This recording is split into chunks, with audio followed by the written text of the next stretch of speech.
Bonsoir everyone.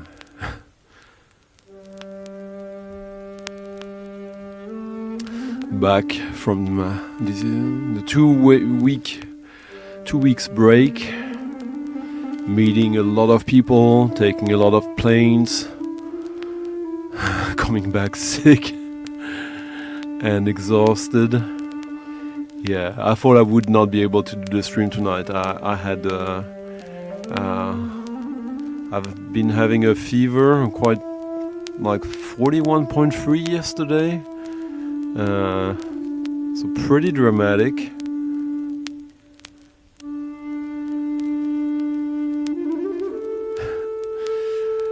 But yeah, could I really miss the return?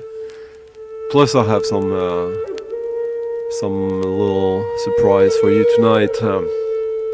So hello everyone, hello Thomas Corcoran, and thank you Thomas for your early tip in the coffee jar. I've updated the description of the video, so the link is there if you missed it.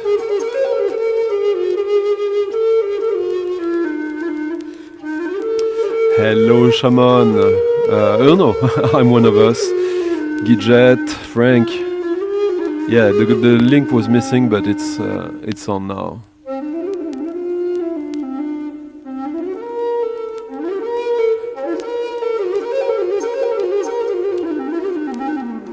Thank you, Ryan, for leaving a tip in the coffee jar already. Merci. Non complicita. Is that John? Hello, Ryan Anderson. How are you? Hello, Zalvia. Maurizio from Brazil. London is burning from Canada. Cheap dog. It's been a long time. Hello Marcos, Stefan. Yeah.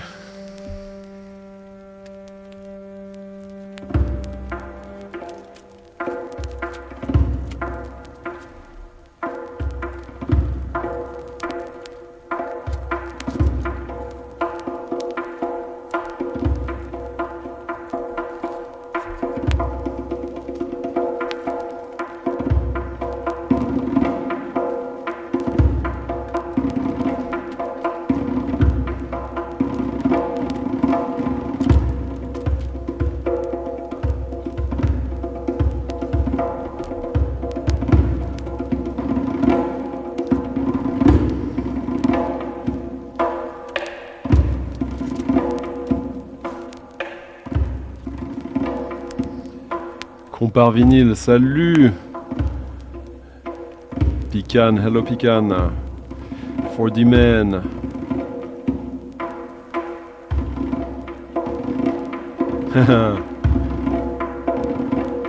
Bristol was excellent, thank you for asking. We did a live show with Steve that was a sort of hybrid DJ live, and that was pretty cool. Like we should share that sometime in the near future.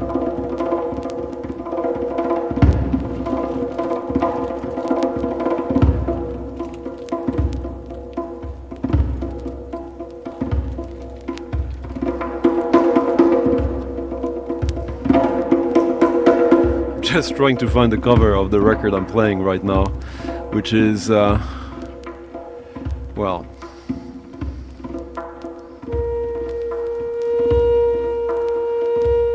it's the gentleman that you're seeing as my avatar tonight, Shemirani. This is improvisation between René Klemenik on flute and Jamshid Chemirani, the master of Zarb, which is a goblet drum, who passed away a couple of weeks ago now, right before I left for Bristol. Someone who's been quite important for me in the process of of opening the doors to non-Western music. Way back, I took a chance on one of his records, the Zarba, which is this tuned drum, a skin, as we say in French, that allows you so many variations. Shemirani was, he's considered as the master of Zarb. He had a band with his two sons who probably are gonna keep on with his legacy.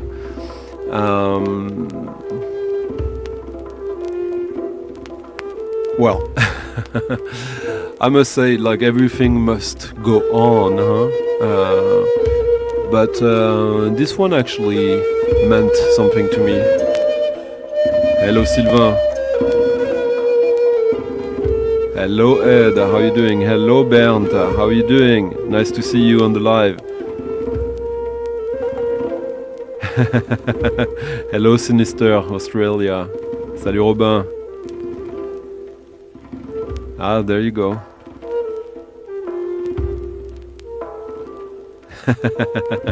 We'll see, we'll see.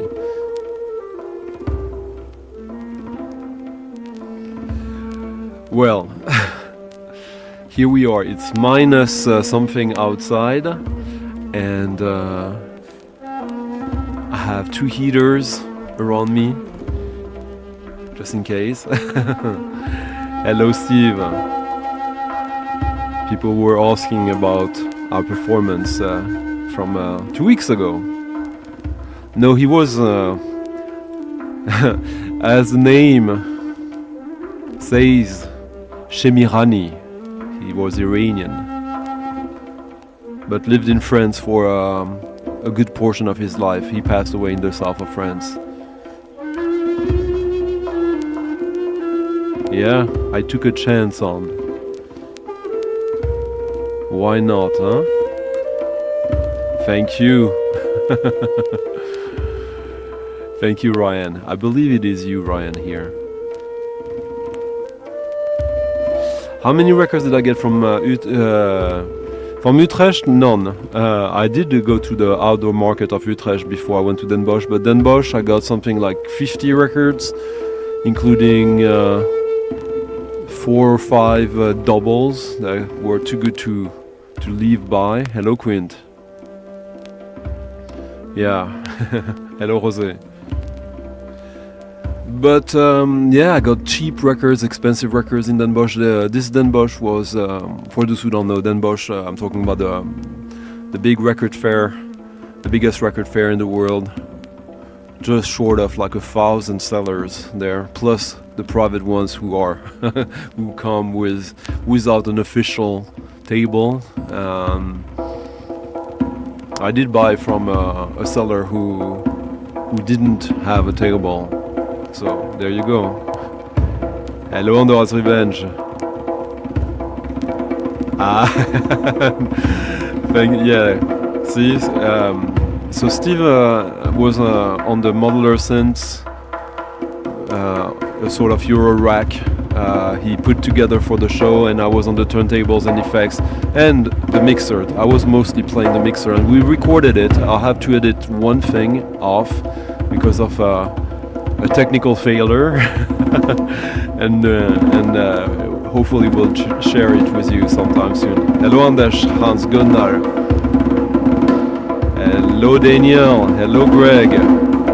Michael P. Dawson. Hello to you, sir. So that record from Shemirani I've had for maybe not 30 years, but like closer to that than 25. What does that even mean? Anyways, we're gonna travel further to these regions tonight through various ways. But first, a little record from Den Bosch that was on my list, as I did find a lot of records from my list. This one, a record that I don't think is ever talked in the VC, in the vinyl community. But that's why you're here, isn't it?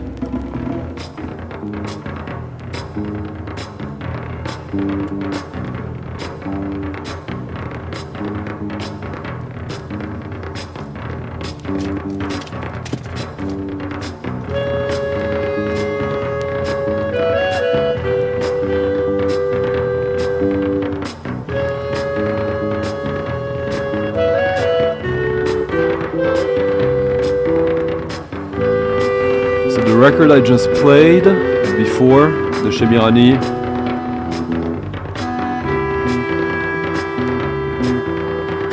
Here is it. Here it is. Hello, I'm the Dead. Oh, cool. Thank you, yeah.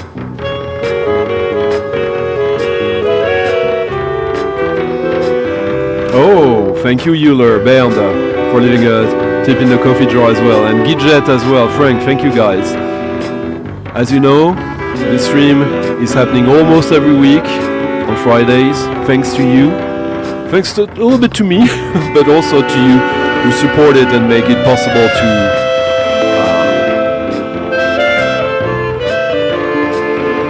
to focus the Friday and target the intuitions of my investigations of music.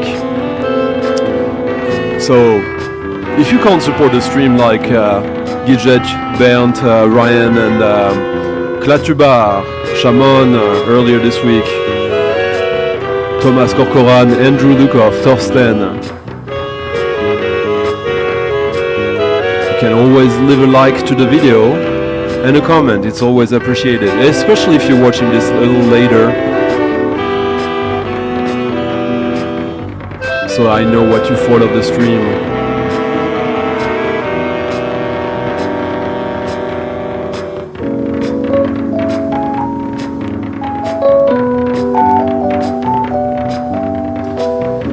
So this is a somewhat cheap record now that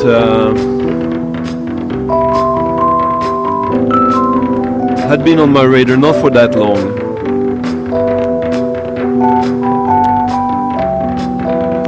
I think it was because of that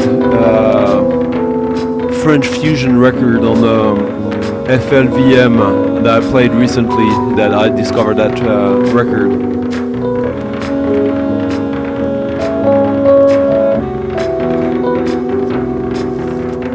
This is Aphrodisiacs.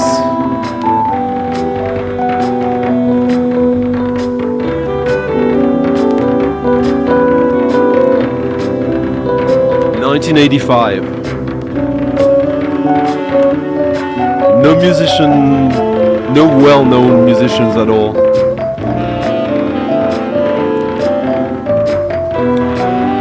Private press-ish.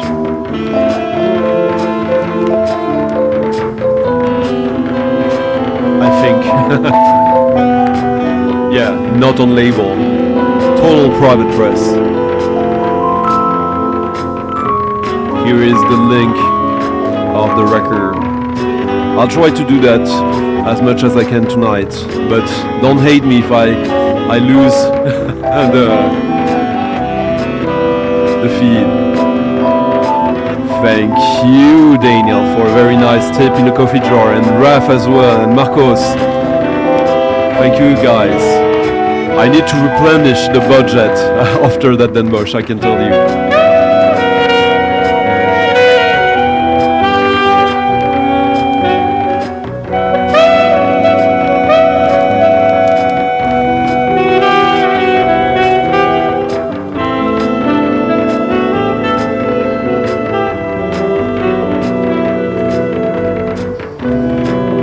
How is the sound tonight, by the way?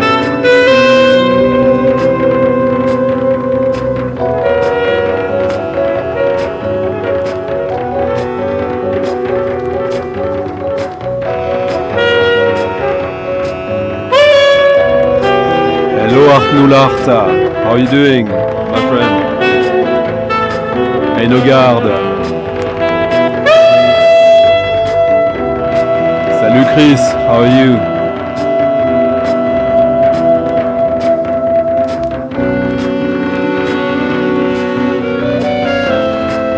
Kind of.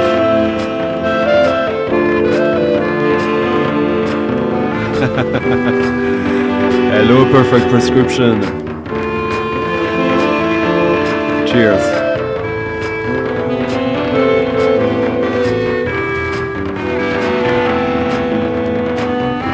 Next is a record that just came out from an artist I played before, a local artist who's part of a quite successful band called Roll the Dice. Pretty cool name.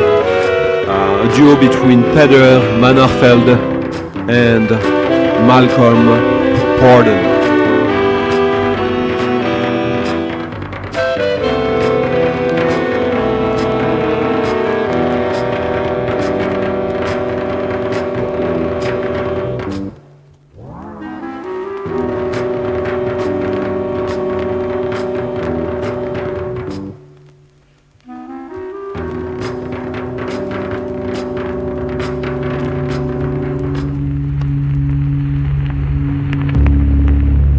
Tonight, I'm not really sure of where we're not going. I think there's a good chance we play everything tonight. Rock and roll, jazz, hip hop, avant-garde, dub, field recordings, industrial, pop, folk music, ethnomusicology, metal, singer-songwriter.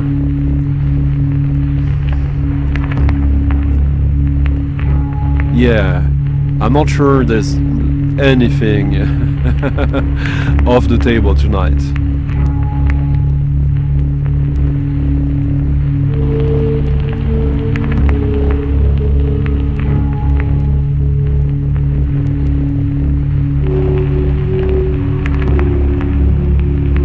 This is an ambient album, obviously. Very intense. As I often say,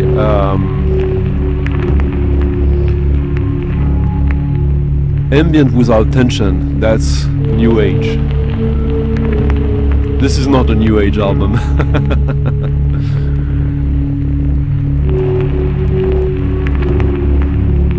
Here it is, his third LP, solo LP.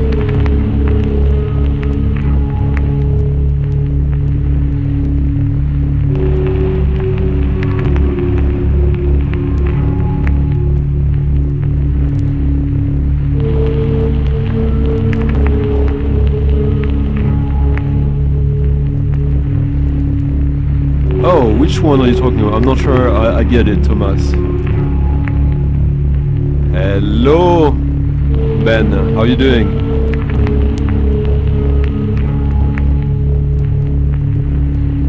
Oh, good for you, 4D Man. Yeah, it's a good one. Very nice. Glad you liked it. Hello, that man.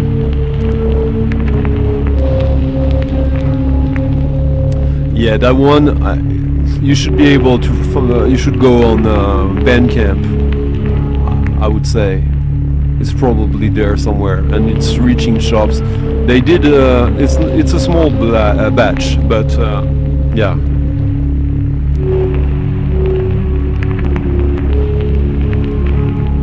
Or are you talking about the Aphrodisiacs?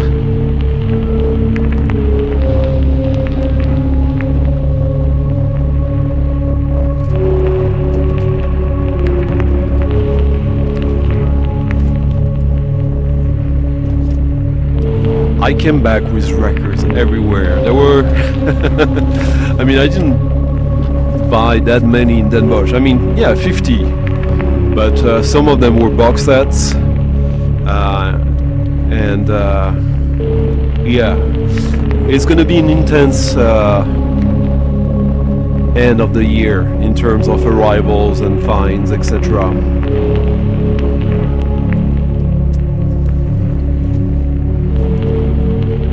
And we're gonna have a bunch of people coming to talk about their music. Malcolm might come soon. We talked about it.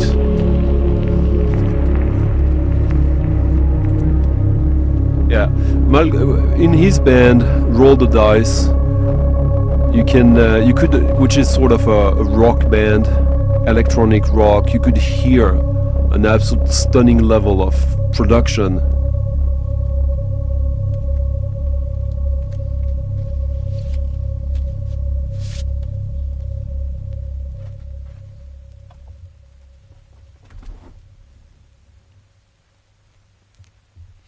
stupid to see that marks you down. But on his solo stuff, as we heard, you could think simple music, but nah.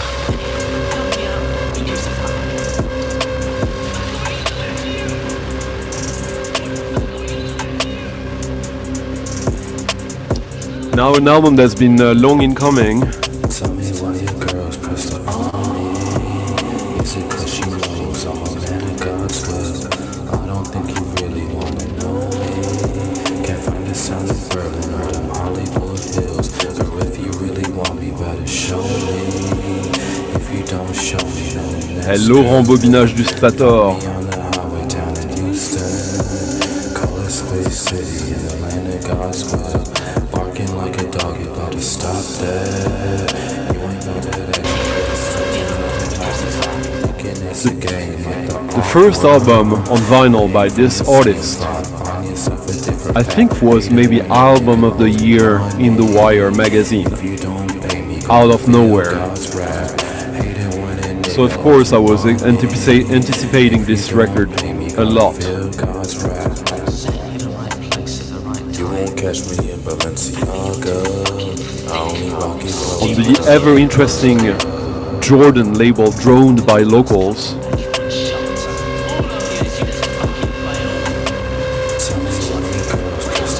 we have the new Shino Amobi album. Amazing cover. Eroica to Christian Nihilism. Pretty appropriate title in these times.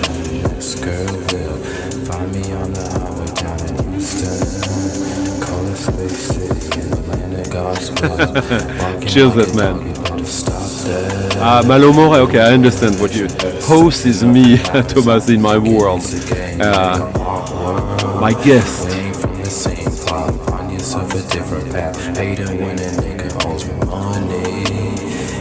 Cheers, I'm the Dead, for leaving a nice little tip in the coffee jar as well. Merci beaucoup. I guess we're gonna get there. I have an objective tonight, since I did go over budget in Den Bosch. I won't lie to you, and I ordered 9 records in the past few days. So this album by Shino Amobi is sort of a mixtape, I would say. All the tracks flow into each other and goes from experimental, ambient, electronic music, trap, hip hop.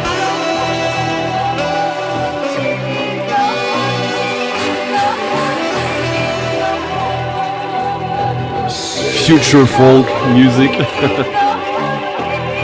Hello Ed, how you doing? Okay, they did give one, but like it will be spread it out through time as well. Hello Magic Berber. It's his very first one. I think it's good, Magic Berber.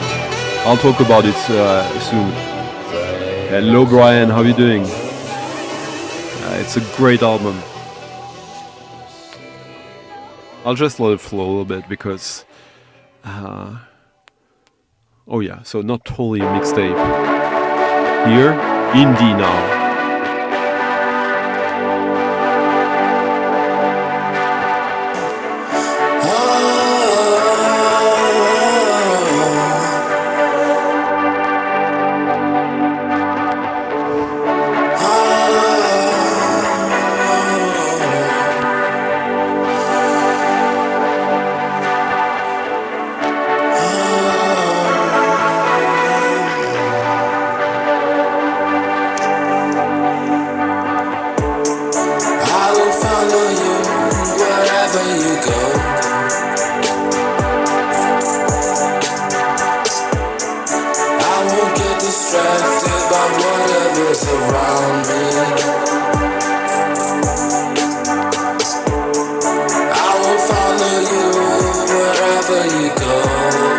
Good evening, Vibukini.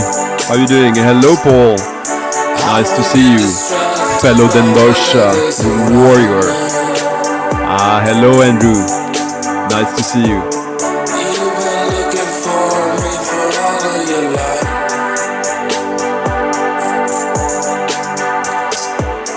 I've been looking for you for all of my life.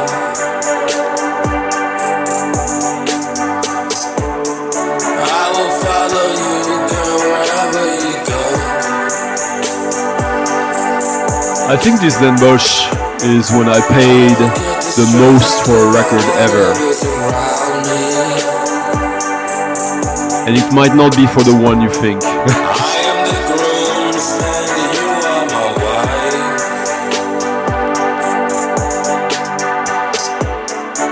Nice. You are the life. I will follow you wherever. So I've only listened to the album once fully so far. And I think it's a sort of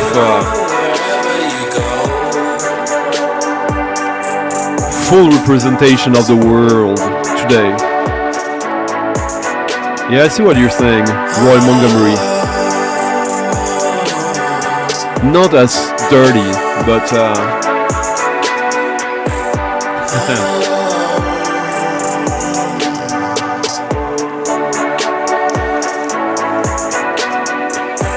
I will follow you wherever you go.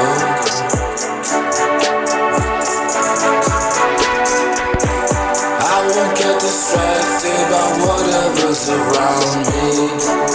next is a fine from Den Bosch, a record I've been after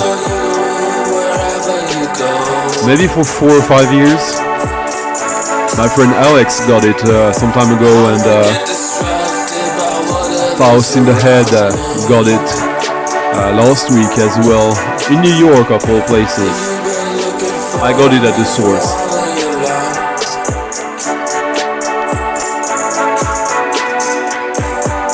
Nice. There's a movie that just was released about the production of a Godard movie. Hello Ivan, hope you're doing good. Hope you're doing warmer than me. I don't think so, but I hope.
A Dutch record. 6 tracks, all different, all absolutely amazing.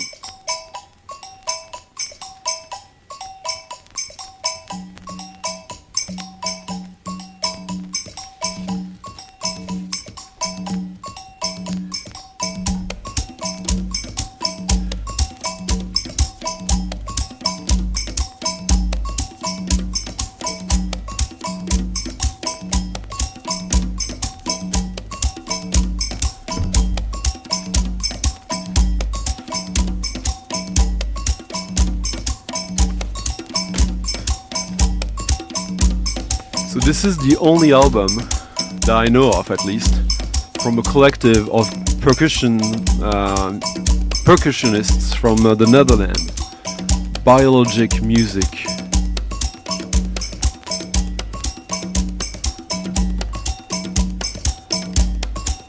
Self-released in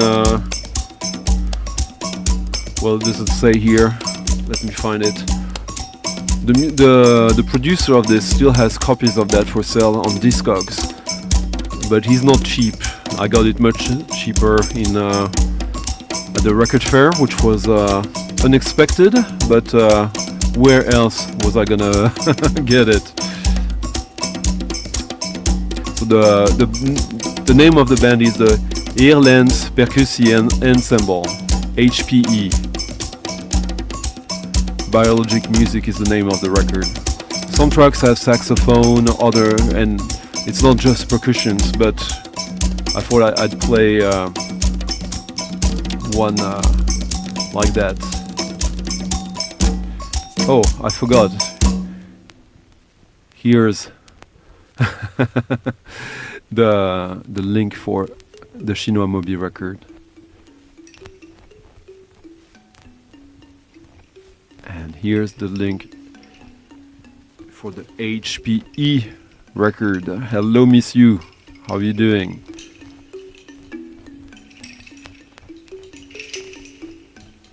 Yeah.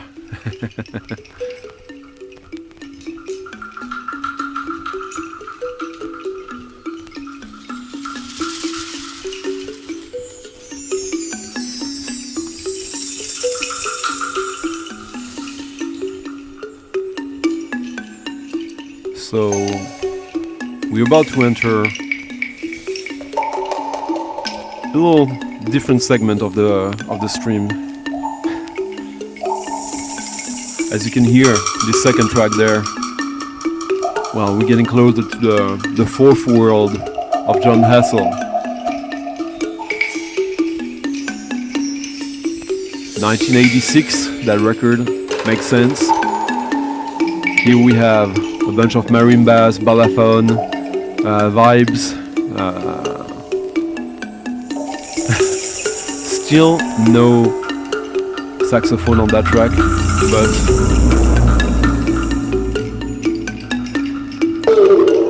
but let's see how it collides with a different world.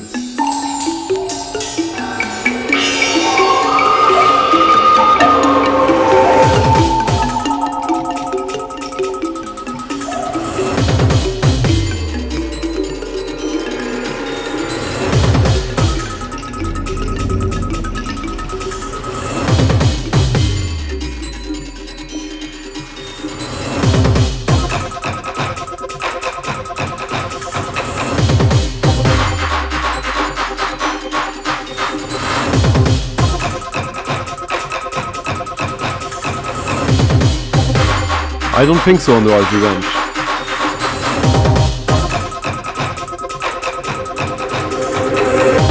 The name doesn't sound familiar right now.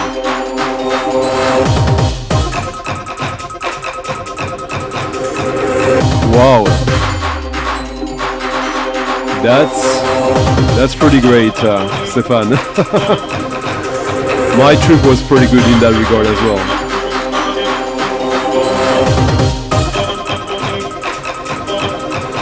Hello Chuck, hello Rich.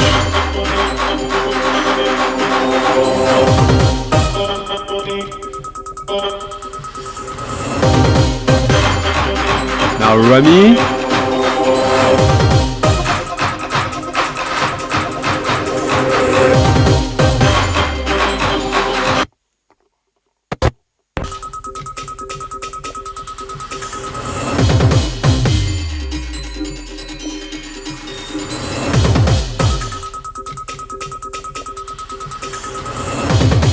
This is indeed Abadir.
Why am I playing Abadir now?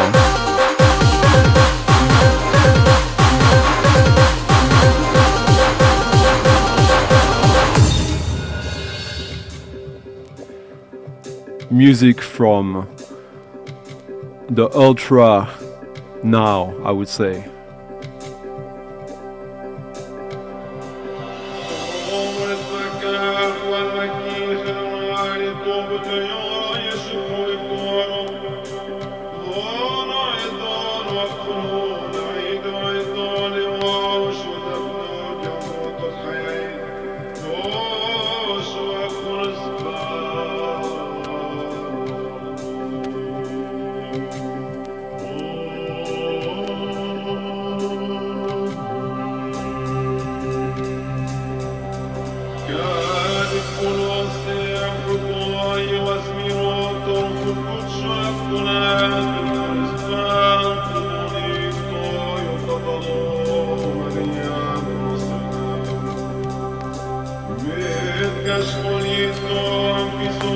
Hello William, how are you? Hello Grass.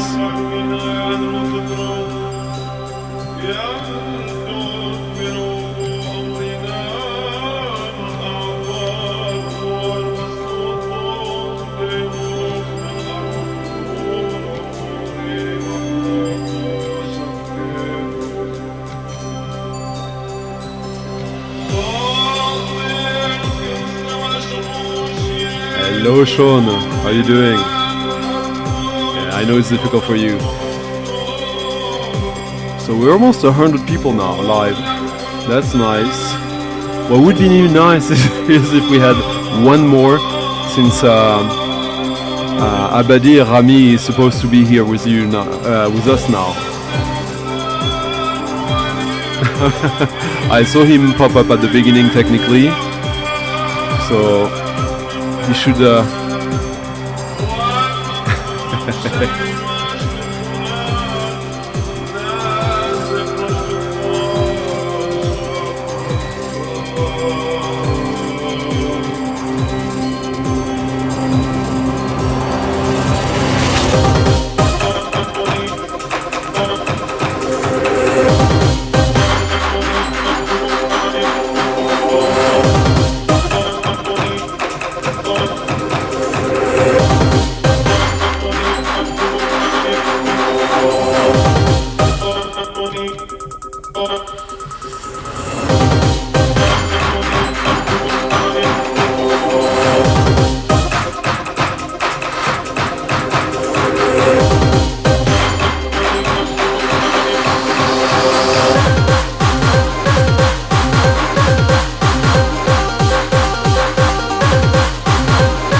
Bonsoir, Rami. Hey, how's it going? I can see there's a little bit of a delay. Yeah, I think so. Oh, I think you should do what we talked about. The eco constellation. The Echo Constellation right now. Okay. I'm doing it. Audio. Is it working now better? Right now. Okay. I'm doing it. Audio. Is it working now better? Right now. Okay. I'm doing it. Audio. Is it working now better? Right now. Okay. I'm doing it. Audio. We have wonderful electronic music now. We have wonderful electronic music now. Okay, now it's getting better, right? No, I don't know what's going on. It's. Me neither. Okay, now it's getting better, right? No, I don't know what's going on. It's. Me neither. Oh wait, I think. Okay, let me try this. Okay. Oh wait, I think. Okay, let me try this. Okay. Oh, wait, I think. Okay, let me try this. Okay. Oh, wait. There we go. Okay. So we did something quite experimental here for for a few seconds. Yeah. Um, Guys, sorry about that, but at least you got a little bit of a chaotic feedback fest, which I will welcome that in my life every day. But I'm more happy to welcome you, Abadir, Rami. Thanks for having me. So I just played a song from your first album on vinyl that was released on Sub Cult a year ago, 2 years ago, 2 years ago. 2 years ago, yeah. An album that really, really had a strong impact on me, um, but that also kind of was in a sort of zeitgeist for me, as in the past few years, a lot of Egyptian music has really struck me as some of the most relevant and exciting music in the world of new music right now. You're from Egypt, even if Right. you're kind of a citizen of the world. Your music is Egyptian, but not only. Like, who are you? Okay, so I'm Abadir, Rami Abadir. Rami is my first name, Abadir is my family name, and I go by artist name as my family name, Abadir. And yeah, I'm right. I'm from Egypt, from Cairo, and yeah, originally I'm an engineer, but I quit doing engineering 8 years ago and became a full-time music producer, musician, DJ, everything. So before that, I was doing that on the side, and now it was just a hobby. And then once I quit doing engineering, I focused more on making music. Yeah. And I moved to Berlin 8 years ago, and that's where I'm based now. Berlin being the city of musicians in the world for the past like 20 years or so. I mean, they say so, but yeah.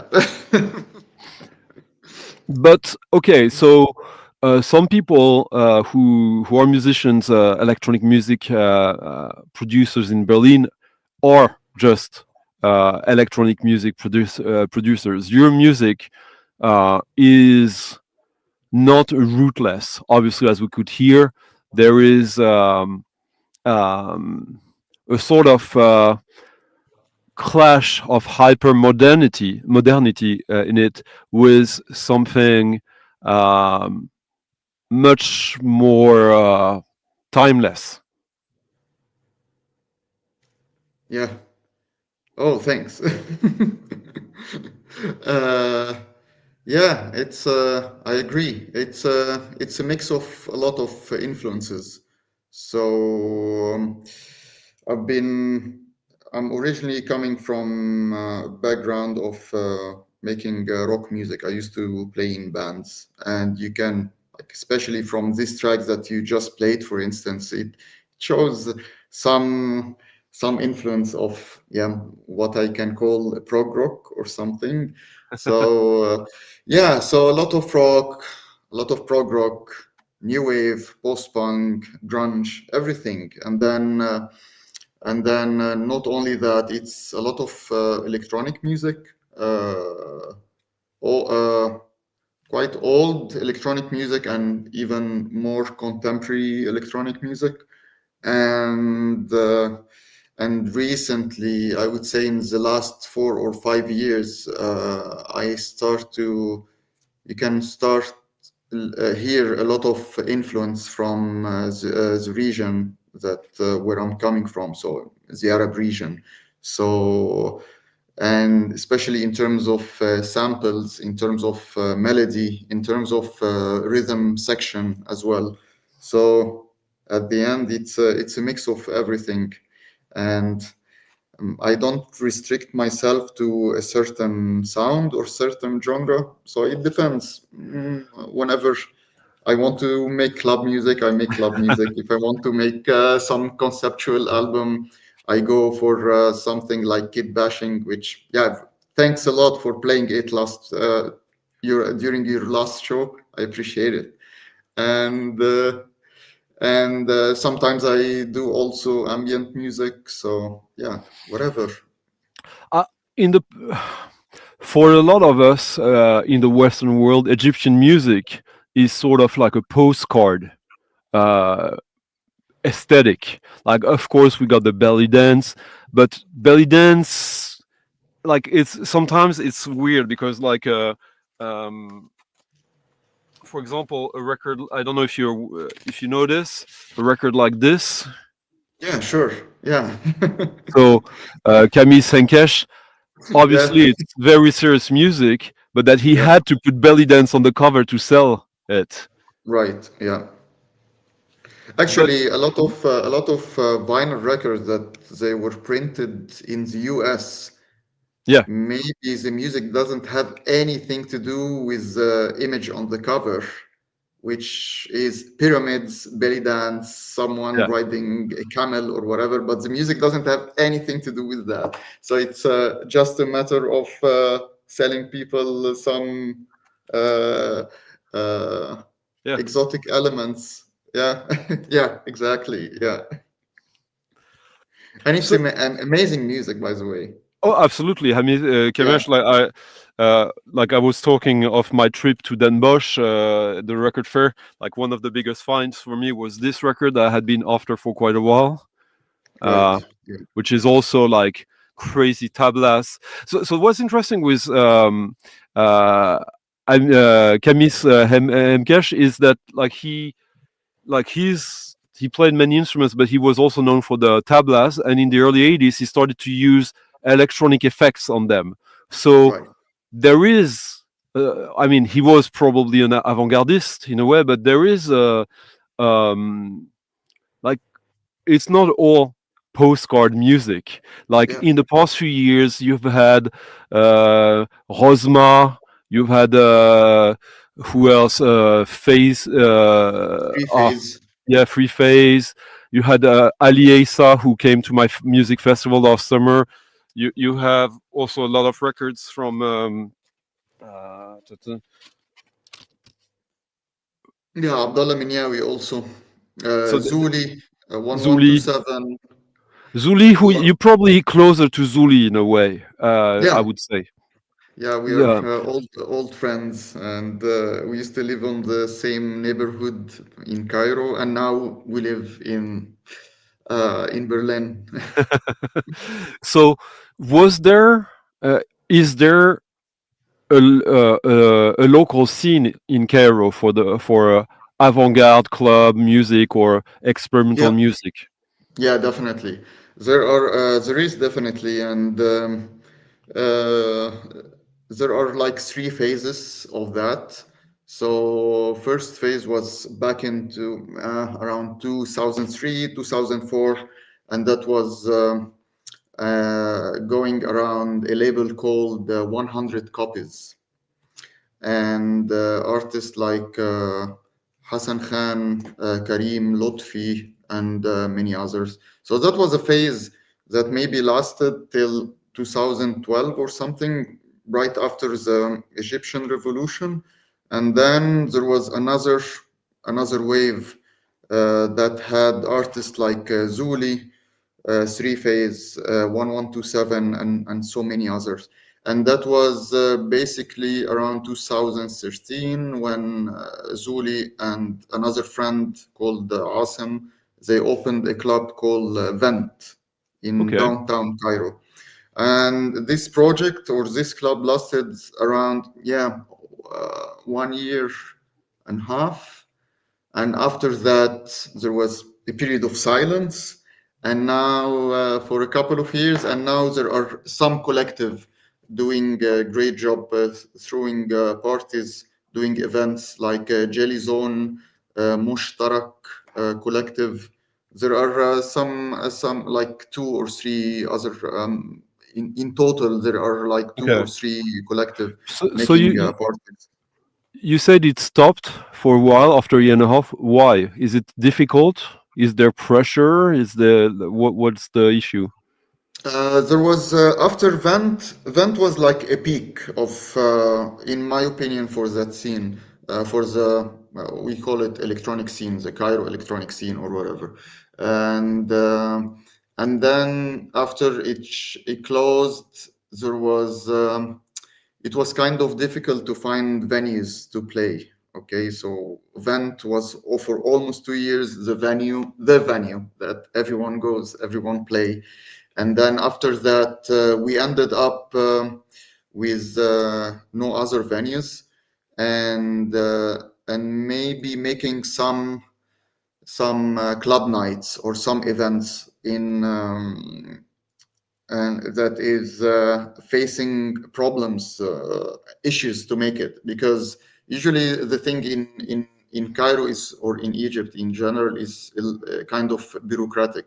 So in Mm. order to get an approval to make an event or a club night or something, it has usually you go through like 4 to 5 entities to get an approval, and they can turn your And life into a nightmare. So, and then there's but this word in I'm French originally, yeah, and yeah, yeah. there's a French word that is not French, bakshish. Yeah, a lot of bakshish. Yeah, so Uh, uh, we have to do a lot of bribing and stuff like that to, yeah, to maneuver. And other than that, the next question would be: are there any venues? Yes, there are venues, maybe two venues, and the two of them, the most famous, they belong to the same owner, mm, and it's an important venue. It's been there since 2000. It's called the Cairo Jazz Club. It doesn't have anything to do with jazz music. It's just an old name that stick to the venue. And yeah, and that's it. So a part of Cairo Jazz Club as an official venue, you can find maybe some small spots in the city that occasionally do some events, but usually there are, like, in a nutshell, there are a lot of producers, a lot of yeah. potential, a lot of good DJs. Like, my favorite DJs are not from Berlin, they are not from UK, they are from Cairo basically. So and a lot of good producer, but the thing is, it's a lack. There is a good scene, but it exists maybe digitally. It's you can see, you can think, have an idea that it's so big, but on Mm, the ground there are definitely no infrastructure for having a scene. I mean, venues, crowd, etc., etc. So the crowd is growing yeah. exponentially, but in people, if they want to go somewhere, there are. It's not like Berlin. It's not like Sweden. Even it's Mm. not like any country. It's just two venues, and and that's it, or maybe one And venue even. So. my next question about that would be, and I think it's connected in a way, and let me know if I'm completely wrong, by the way, but um, I would say that in 2025, and for quite some time, obviously, but and especially in that region of the world, is it possible to make music that is not political? In my view, everything is political, but like um, there is a sort of urgency in your music. Obviously, I don't understand Egyptian and the vocals that you use and all that, but like with what's going on in the world and especially in that region, and like a club scene that is small but dynamic but also struggling, is it possible to not be political in your music? I mean, like, you just sum it up. Like, being in under these conditions in Cairo, for instance, or any other city within the Arab region, and that and being able to make music and to go to a certain event or to a club night, it's in itself, whether people like it or not, it's you can consider it as a political act. Yeah, I mean, maybe it doesn't have anything, any material value. It's not going to change a regime or to kick out a colonial entity in our region or something. But at the end of the day, it says that it says that we exist, we have a voice, and we can do whatever. We make music, we have fun, and I consider that a political act in itself. Uh, it's not in the conventional political sense, but it's necessary to exist in that way within these conditions, which is not easy conditions, but as you said, it means something still. Yeah. I mean, when I listen to your music and also the music of like people like Free Phase and um,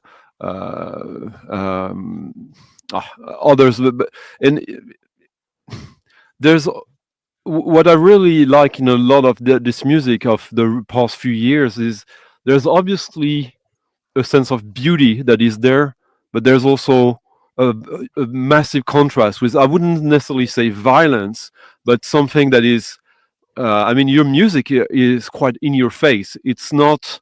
It's definitely not a color. You know, a Spotify color. It's like it's very physical, and it could be perceived as antagonistic for some. But then you balance it with, with uh, different cues of culture, of beauty, for lack of better term, which I think that in itself is political anywhere, but like coming from where you come from, even if you're in a sort of diaspora, I must say also that, correct me if I'm wrong, but the mastering engineer on this, also on your new one, and on a lot of records on the label, Raphael Valenci. I think he's Yeah. Egyptian, isn't he? He's originally he's French. He grew up in France, Ah, but okay, he's from very, very, very mixed background. So okay. yeah, But doesn't he have like Egyptian lineage as well? Tunisian. Tunisian, okay. Yeah. Far off, far No, off. not far. No, for me, it's the same region. It's Okay. very close culture, Well, and yeah, and I can tell that from dealing with him and many other Tunisian friends. Yeah.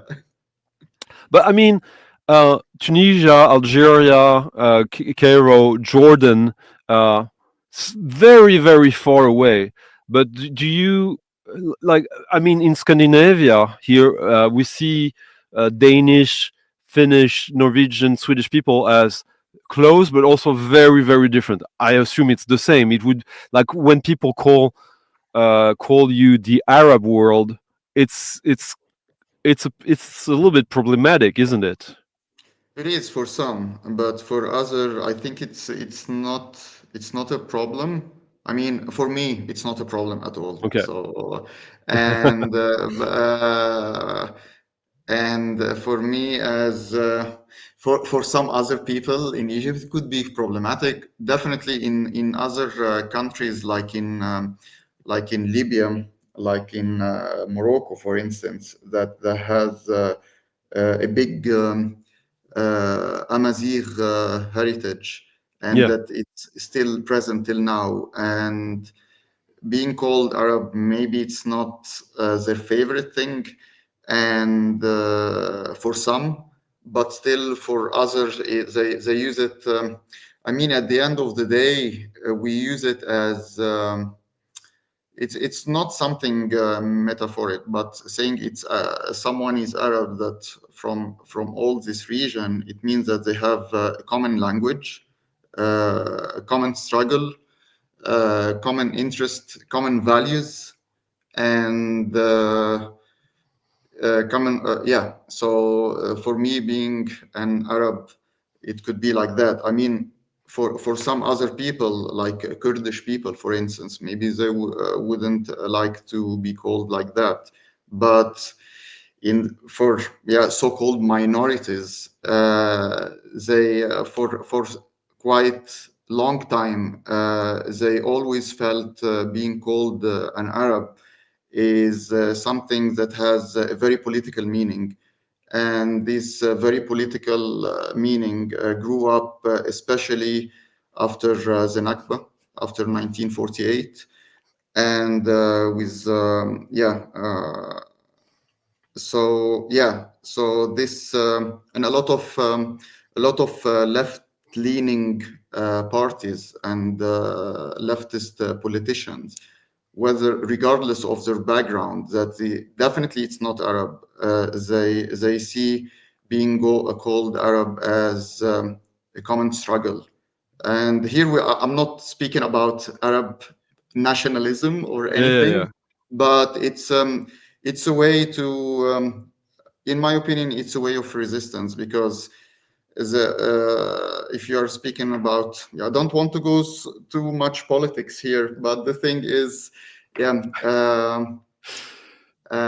are for our region, there are always we have a deep history of being of colonialism, and in terms of any colonial entity, they always like to reduce any people or any region to small segments, keep on dividing them, hence being called Arab.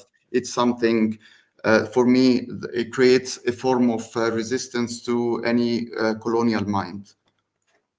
Let's listen to a little music from your latest album. Is it? Yeah. What? Which track should I play? Okay. That's a tricky question. I know. Yeah. Okay. Maybe. Yeah. Maybe. I think I played Maldarine Velocities 3 weeks ago, which I love. Okay, then Kid Bash and Platformed. Yeah.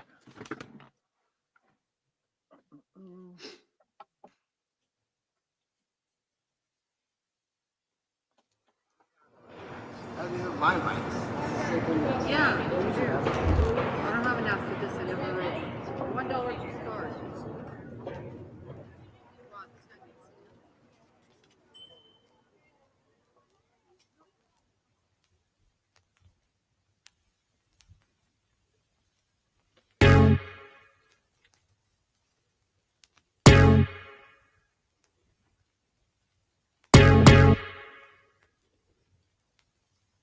Screen recorder is on.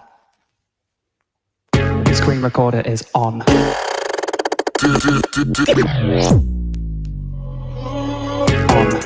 On.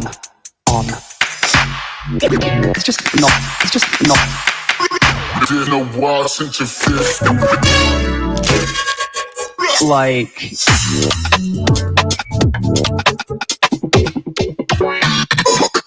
just not worth the hassle.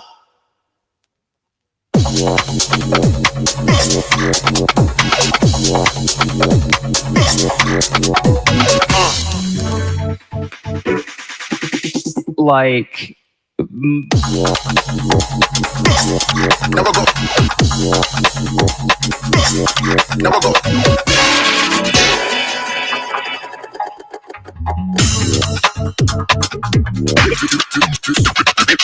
There's no wall since your fist. I always.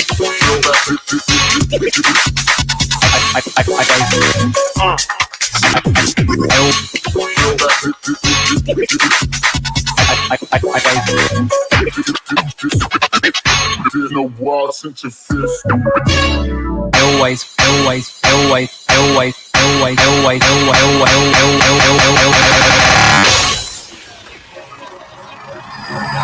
I always fuck up.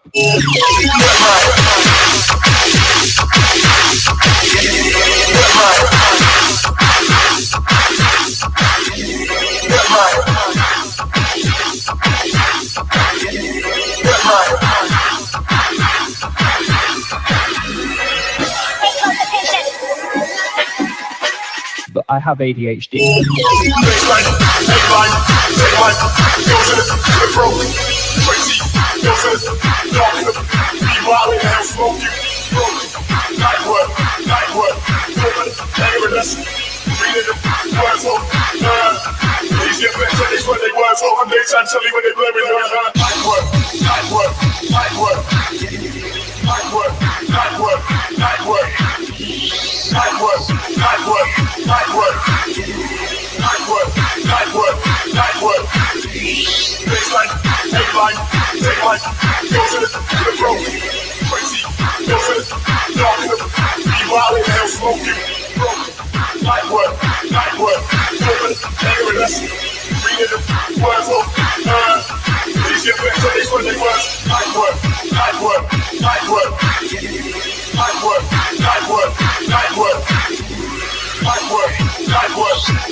There's a word that music journalists love to use, and people now as well, that I think this track is a sort of epitome of that, is the word post. This is post everything in a way. It starts like a two-step UK garage, UK funky, and goes into like granular Ottaker, and before in sort of elegiac ambient. Yeah, that's Dreamy. how my algorithm was like when I recorded this track. So it was about a lot of things, and yeah, I just tried to summarize everything in that album, or especially in that track. So yeah. Yeah, it's as someone said in the comments here, these tracks often your tracks are stories that have different chapters, like that. It's not like a techno track that has an ongoing theme that it plays around with. It starts somewhere and somewhere completely different often. Yeah. Yeah, that's right. I think the influence of that is coming from two things. Is definitely a band like King Crimson, for instance. Okay, and that's one thing. And then a lot of what we call the golden age of Arabic music. So like Kulthum, Abdul Halim Hafiz, a lot of artists like that, that they have one track that is has a length of 1 hour or maybe 45 minutes, and it goes into one chapter after the other, and yeah. So even I don't shy away of making a track of 10 minutes, malign velocities, for instance, and yeah. This track goes forever, yeah. So Yeah. Yeah, usually it's what you have. Most Kalsum great tracks, you have the orchestra that starts, and you yeah, think there it's an intro, but no, it's the intro to them playing. And at one point, they kind of slow down. The Kalsum enters, sings, the orchestra comes in. Like very, very long form structures, as you say. And so you kind of condensing it. Like this was a fairly short track we just listened to. yeah. Usually, like my average track lengths are of, I would say, like 5 minutes, maybe. Mm. Recently, especially recently, it started to grow and grow. Even I'm working on a collab project with a friend of mine. I don't want to spoil the name, but make a spoiler of the name of the artist. But it's a very interesting collab, and we are having a length of 5 to 6 minutes of each Okay. track. Maybe they can go longer. So yeah, I think it's important even now, given the fact that the average length of a lot of music, especially pop music and rap music, is, I don't know, 2 minutes, Yeah. 1 minute and a half or something, and people don't tend to listen to albums. And even when I release albums, I have a doubt that people would listen completely to it. So yeah, I mean, that's why I keep on doing it and forcing it. Long tracks, long full lengths, and yeah. So hopefully this would make some change. Yeah, There's a when you were talking about these three phases in Cairo music. Um, Obviously, you know what you're talking about. You're from there. I would say that there might have been a phase even before that that is not from Egypt, even, but someone who kind of opened up the world of like Western electronic music to this region of the world. yeah, yeah. Ata Abtekar. Yeah, Yeah, Sote.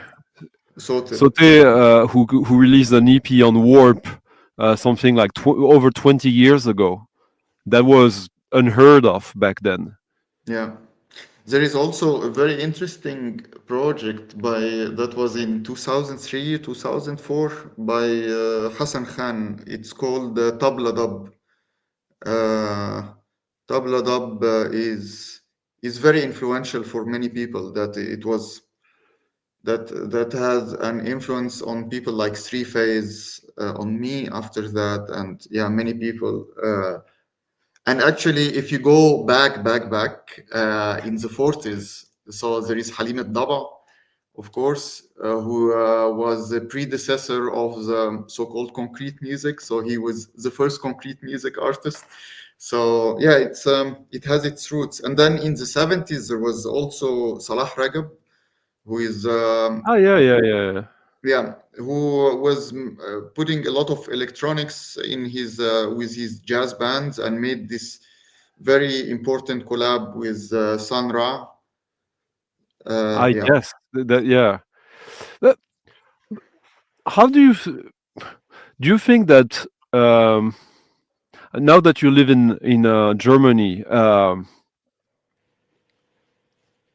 compare like from your experience? I don't know how much experience you have with other countries, with other cultures, but how important is music in Egyptian everyday life? Because I would say that in the Western world, it's becoming increasingly less important. yeah. In Cairo, especially in Cairo, the two cities that I'm very familiar with is Cairo and Alexandria.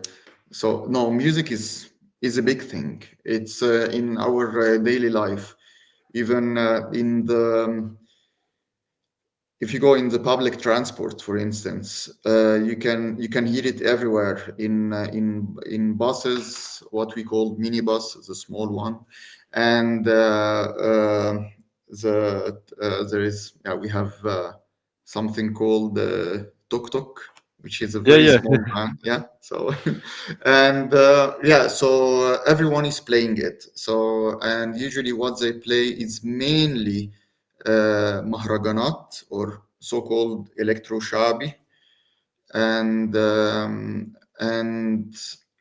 also rap music is the rap scene is something very big. It's becoming now the mainstream.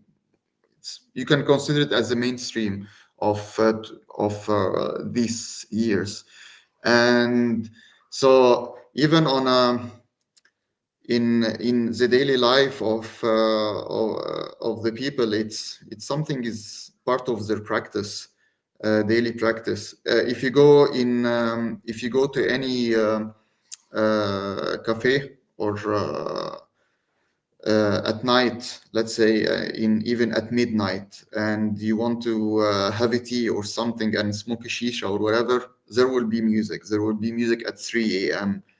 Kulthum after midnight, of course. So, and a lot of many other singers. But yeah, it's very it's very important, I think. All right, so it's still quite different from here in Europe, where we have more rules and like yeah, music also. I think um, is obviously here we're talking with people that like are really into music, but there's so much competition against music now that like Yeah, it feels like, and with Spotify, that like that music is barely a choice anymore for a lot of people. But you being in Berlin, being on a label from that is very international. For those who don't know, Subcult started in Hong Kong or Shanghai. in Shanghai. Shanghai, yeah, and now is in the UK, but has affiliation with many countries. Has artists from all around the world, which is kind of one of the trademarks of the label.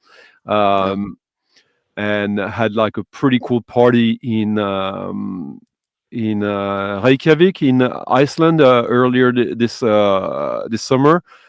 yeah. How what does it represent for you to be on such a label? It's uh, it's amazing. I like it. I've been a fan of Subcult before releasing on it, and I always wanted to release on it. And yeah, the very good what I really like about the label, and it's I'm being very genuine. I'm not trying to make Yeah, any PR or anything, but I had to put a disclaimer here. But no, seriously, it's because it's one of um, the few labels that they are having standards for the releases. So the good thing about the label is that it's not following any hype, geographically, genre-wise, or anything. It's what the label like, what they believe in, and what they enjoy. They are gonna release it. It's not following any trend.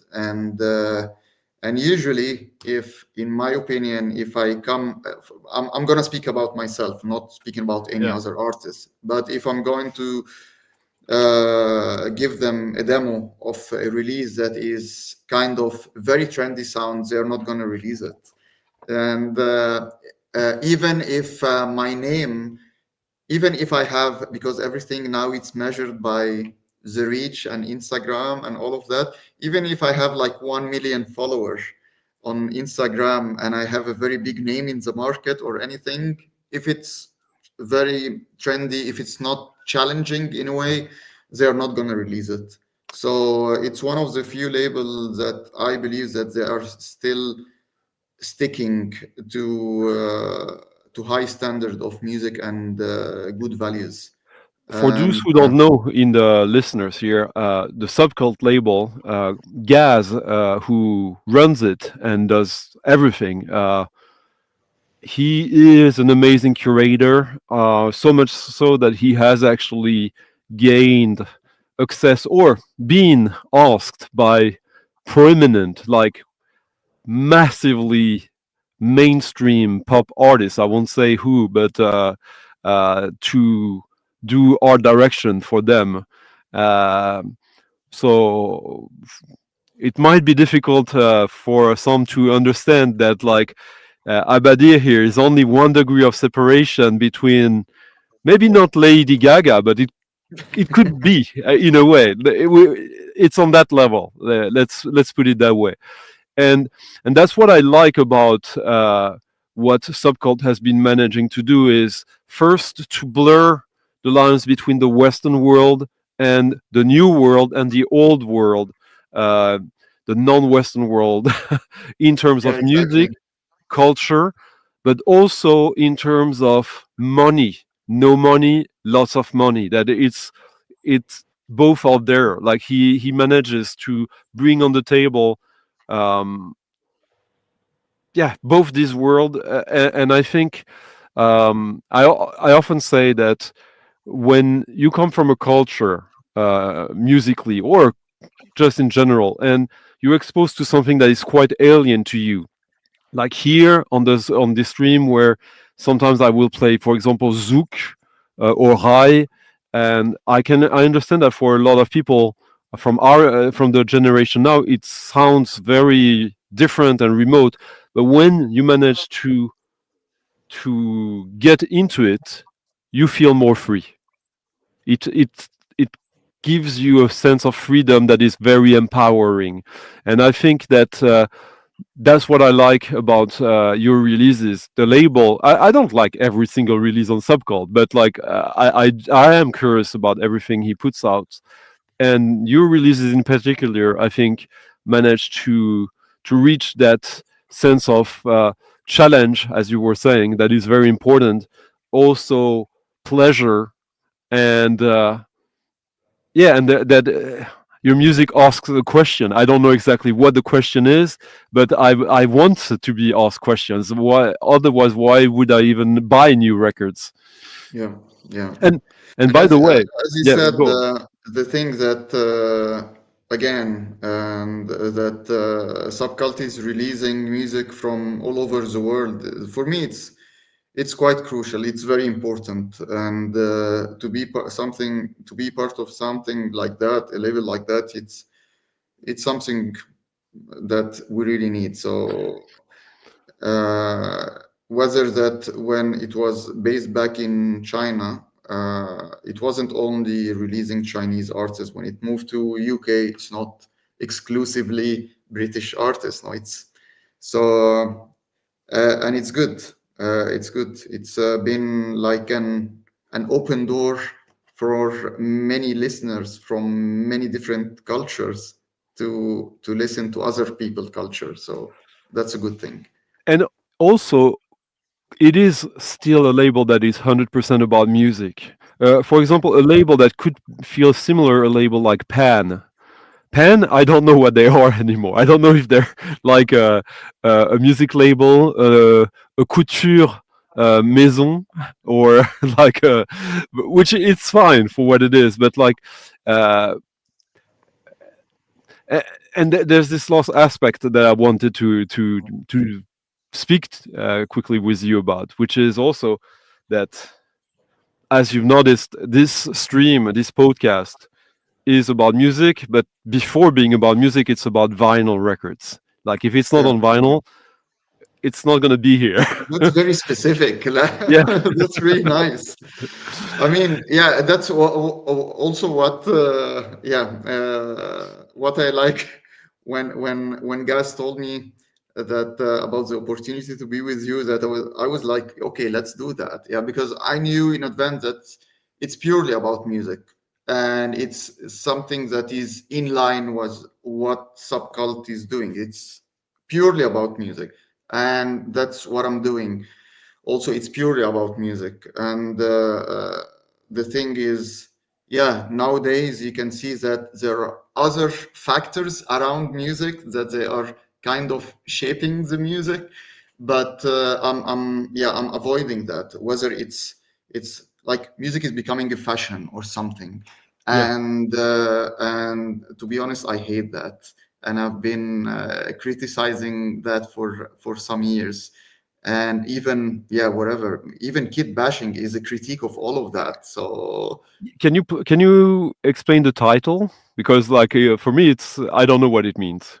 okay, kid bashing in brief is a word that is usually used by visual artists. It's not coming from the sound world or the music world, and it's about mixing a lot of things together. That yeah, so that's to put it in a brief. And the thing about, and it's related to the concept that my friend who did this amazing artwork, Nicolo Cervello, and me came up with. So the concept is basically a critique of the current reality revolving around social media, and yeah, it's about how what the algorithm is doing to us. So the idea, in a nutshell, is about instead of feeding the algorithm with our data, it's reversing the equation by we are feeding onto it rather Okay. than feeding it. So basically, a lot of most of the material that they are in the album, they are sampled by either Instagram or TikTok. So and it gives you an idea of how my algorithm was back when I recorded the music of the album. So and the idea was I will keep on scrolling and downloading what I'm scrolling, putting all the links in a Word doc, and then downloading all these links. And it could be anything. It could be an old track. It could be a demo of a sample pack. It could be a YouTube a tutorial on Instagram that having some sound, field recording from a video, from an advertising video or whatever. So it's I had a lot of source material, maybe over than 500, and the That idea you was use. Yeah. yeah, how to sort them, how to filter them, and make something that is quite musical and it's Yeah. not abstract. And yeah, so that was the idea, was basically to feed into the algorithm rather than feeding it. You know what? It makes sense what you say since um, you reflect live on things, and like what you made me realize that like what I was saying about the album is that like the sort of storytelling that you can find in it, the parts, the different chapters, a lot of music that has somewhat similar aesthetic is very abstract, and your music is not that abstract, which is probably what I like abstract music. Don't get me wrong, but what I liked about your record here is that it has a sense of direction that I can follow through Yeah. this uh, like reverse engineered filtering. That is again very political. So we we go full circle. So Abadir, thank you for stopping by, Yeah, um, thanks for having me. and thank you for sharing some thoughts about what was around the culture around how these records came, and uh, and also hinting on an upcoming collaboration that you won't name because you have standards and morals, and you made a pact of blood with someone or something. But I hope we hear from you soon. And even if the album is very recent, if you haven't already, yeah, as I said, here's the Bandcamp link where you can listen to the whole album and order the vinyl, which quite a few of you already have done after when I played the record 2 weeks ago, I think. And but if you haven't, go and give it a chance. It's a really nice record that really, I wouldn't say sums up 2025, but is definitely will make you feel part of the current time, however we like it or not, because we have no choice. We live in reality. We have we can't escape it, and but this is a good way. You give a very artistic distance to it, and a global one, which a lot of us here appreciate. So thank you so much. Yeah, thanks a lot. Thanks for your And words and thanks for listening and having me. you're welcome. And the next song is going to be a sort of little homage to you, a little mix. So let's see. And then I'll let you go. Okay. محمد، قصيدة محمود درويش في ذكرى محمد الدرة. محمد يعشش في حضن والده طائرا خائفا من جحيم السماء. احمني يا أبي من الطيران إلى فوق، إن جناحي صغير على الريح والضوء أسود. محمد يريد الرجوع إلى البيت من دون دراجة أو قميص جديد، يريد الذهاب إلى المقعد المدرسي، إلى دفتر الصرف والنحو. خذني إلى بيتنا يا أبي كي أعد دروسي وأكمل عمري رويدا رويدا على شاطئ البحر تحت النخيل. ولا شيء أبعد، لا شيء أبعد. محمد يواجه جيشا بلا حجر أو شظايا كواكب، لم يلتفت للجدار ليكتب حريتي لن تموت، فليست له بعد حرية ليدافع عنها، ولا أفق لحمامة بابلو بيكاسو.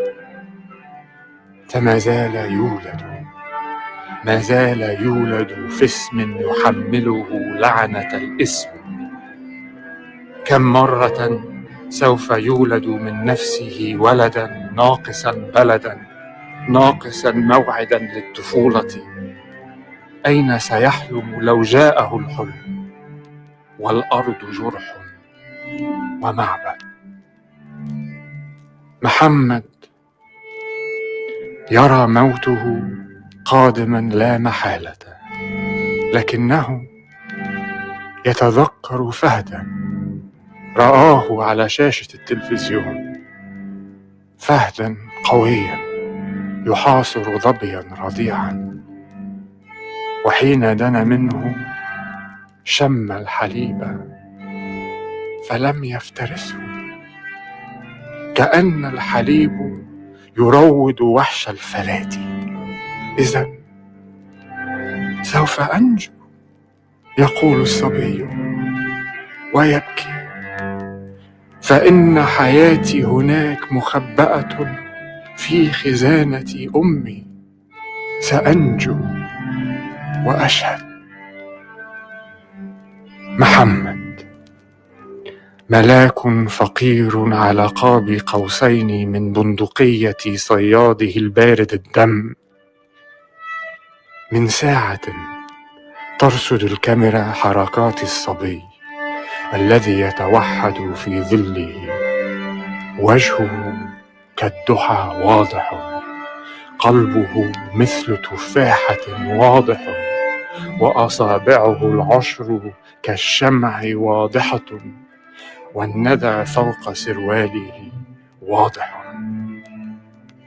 كان في وسع صياده أن يفكر بالأمر ثانية ويقول سأتركه ريثما يتهجى فلسطينه دون ما خطأ.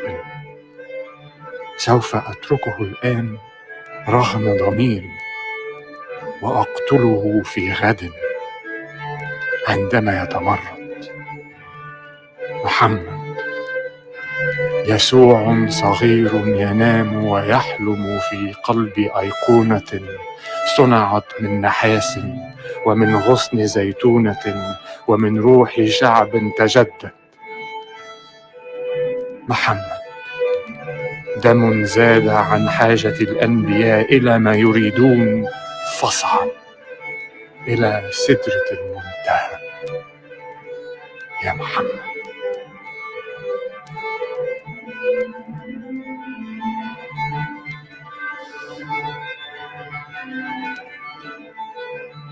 So that was a poem by Mahmoud Darwish, who was a finalist for the Pulitzer Prize, I think in the late 90s, and was published in the LRB, London Review of Books. It's a triple 7-inch. So yeah, vinyl records, poetry on vinyl in 2025. The only way you will take the time to listen to poetry, yeah? Isn't it? He was also a spokesman for the PLO in the 70s and early 80s. Did you know about him? Yeah, sure. Well, sure for you, but see, that's the problem. Here in the Western world, like no one knows him apart from people into poetry. Yeah. So this was just released, by Thanks the way. for playing it. Yeah. And the music in the background is a recent album by Laurie Golston, mostly famous for playing the cello on Nirvana's MTV Unplugged back in 94 or 95? 94. Yeah, yeah, 94, obviously, yeah. So, yeah. This was released last year, a collaboration with Laura Cannell. It's a very nice package as well on state 51 state, the label, and I thought this was fitting. So that was my little thank you to you, Rami, and I hope to hear from you soon with music, and maybe see you in Berlin sometime. Let me know if you come to Berlin. I will. Okay, so Merci. Okay, cheers. Bye. Cheers. Bye-bye. Bye. Wasn't that nice? I hope those who came only for the music were not too distracted by a longer conversation than I expected. But that's what you get in this stream, in this podcast. You never really know what you get. 40 men plan to stay only for 20 minutes, and he is there still an hour and 40 minutes later. I guess we didn't do too bad. So this little package, designed by a friend of the show, Never Modern. Amazing package of 3 7-inches of poetry, 3 very different types of poetry. The one we listened to, there's also an English version of the same poem. The packaging is very cool and totally handmade, and I think it's the start of a series of 4 different little box sets. And I mean, it's silly, but apart from the fact that for the music of Laurie Golston suits this, the package of this is also is exactly the same technique. So I thought like there was a common thread there that is not musical, but mechanical. Cheers, guys. Yeah, well, this was a little improvised, quickly. I'm going to try to do more and more of that. So I hope you enjoyed that. And if you're watching this a little later, I'll add the details in the description of the video, by the way, of Abadir and Subcult. But let me know in the comments what you thought about it, if that was interesting to you. If it was, and if you hated it, let me know as well. Not going to change much, but it's always nice to know. All right, where will we go next? You tell me, or I choose?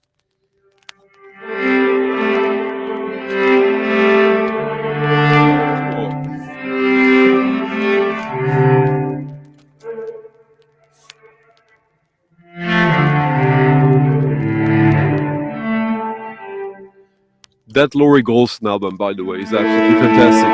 They only did 60 copies of it. It's a laugh cut. There's still copies available on the website of 51 State Conspiracy. That's the label. I'll put the link here. I know there's one copy on Discogs available. It was not a cheap record, but not terribly expensive either.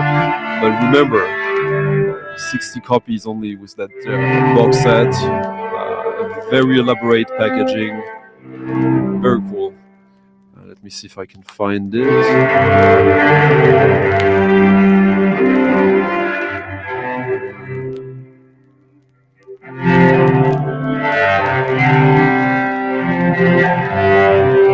There we go.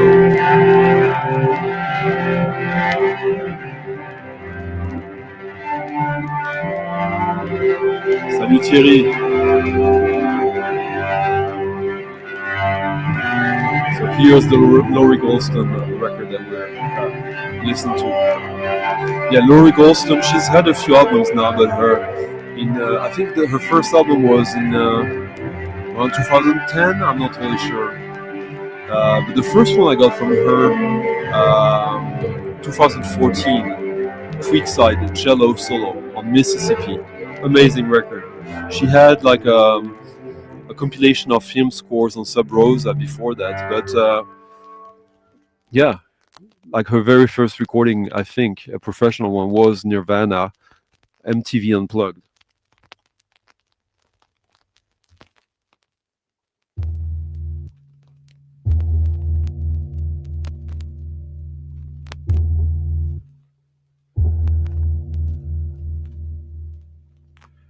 Thank you, 808 and John Levinson, for both leaving very nice tips in the coffee jar. Much appreciated. Again, without you guys supporting the channel by leaving tips like that, I wouldn't be able to do it every Friday when I'm home.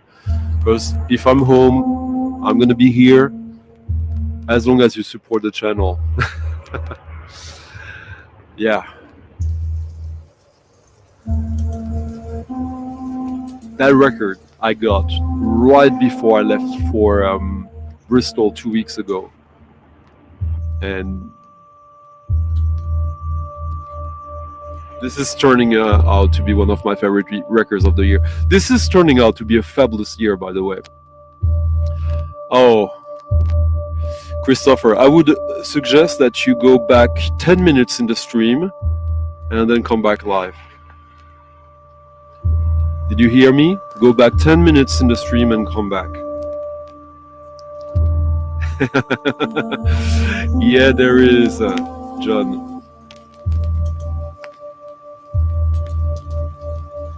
Yeah, no, sorry. I did see Fred, but I thought it would be better to address it outside of the interview. I hope you understand. I don't know of them. I think I saw the name, but I don't think I've listened to them. But I will. Your description was very enticing, I must say. Thank you, Revenge, for also leaving a very nice tip in the coffee jar. I'm almost at my objective for the day, so that's cool. Thank you, guys.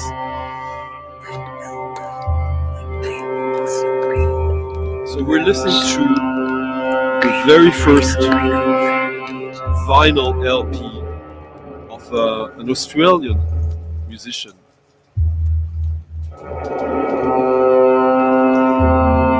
Alexandra Spence, Your Whistle Tells of Landscape.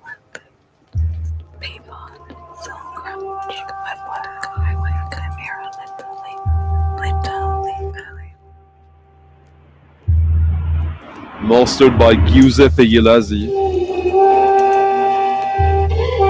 So this is a sound art musician. You have a mixture of field recordings, composition, sound design. This came out on Students of Decay.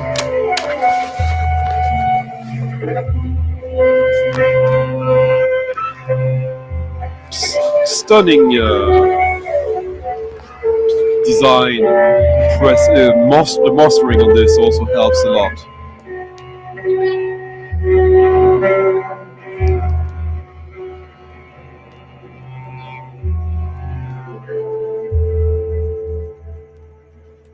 Here's the Laurie Golston, by the way, with an Edge label.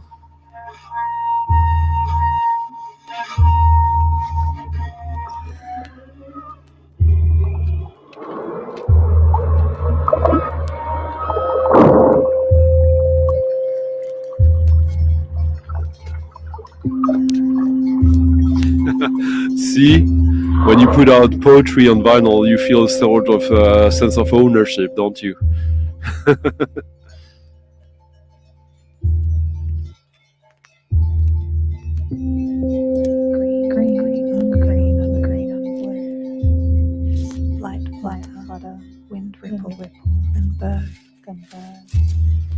Next, after that, one of the great finds of Den Bosch. God kväll, Johan.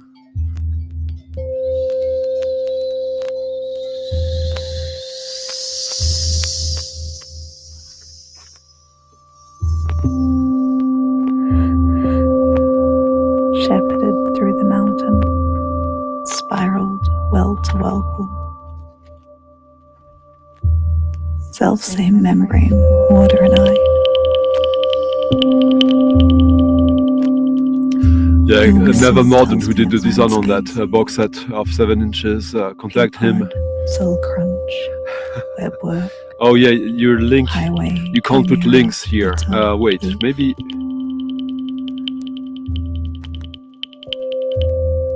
Yeah, I have to make you moderator, but I don't know how to do that. Yeah. The record, let me find the link for you. I want to know the frequency of a leaf. Whole, shell, more, bell. A tap drips. Primordial time. A spiral was already part of you.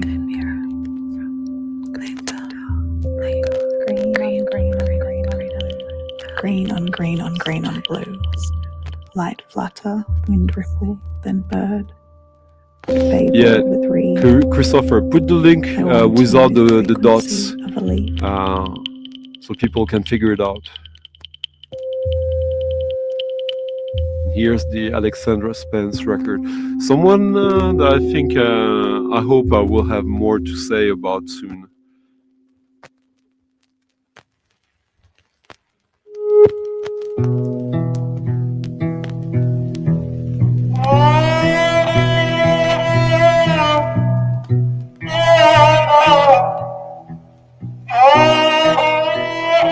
The Alexandra Spence record was released,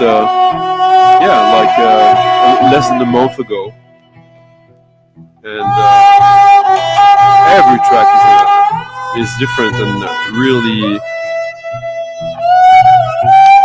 a wonderful little story, audio.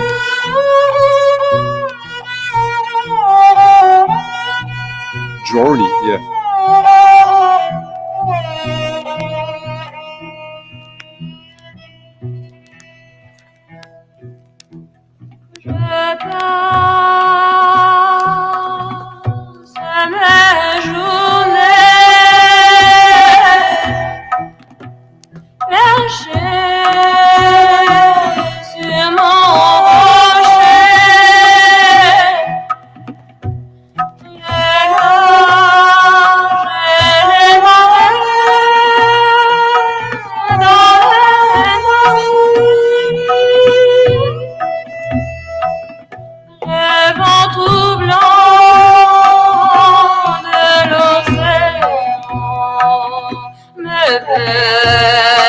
Well, I did play both of their albums, John. But yeah, great collaboration between Mark Clifford and what's his name, Gordon.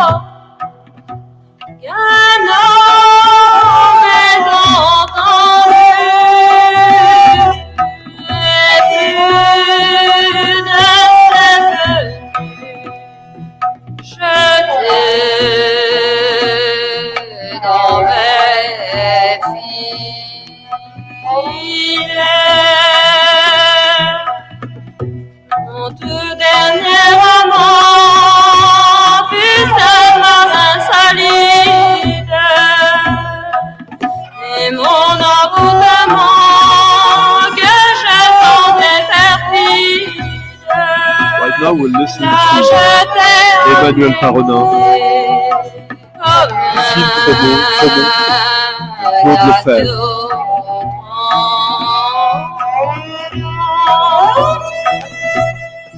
Château dans les nuages, Castle in the Sky.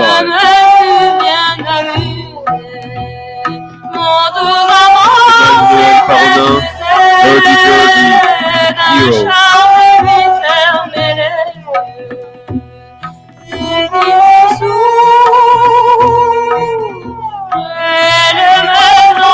1975.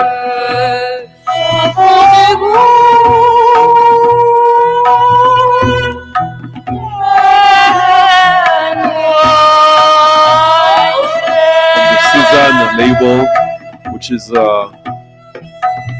was pretty famous for folk and prog adjacent releases.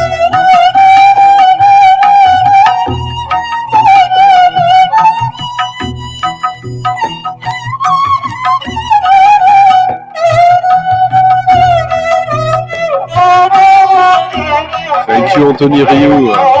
Merci for the nice little tip in the coffee jar. Merci beaucoup.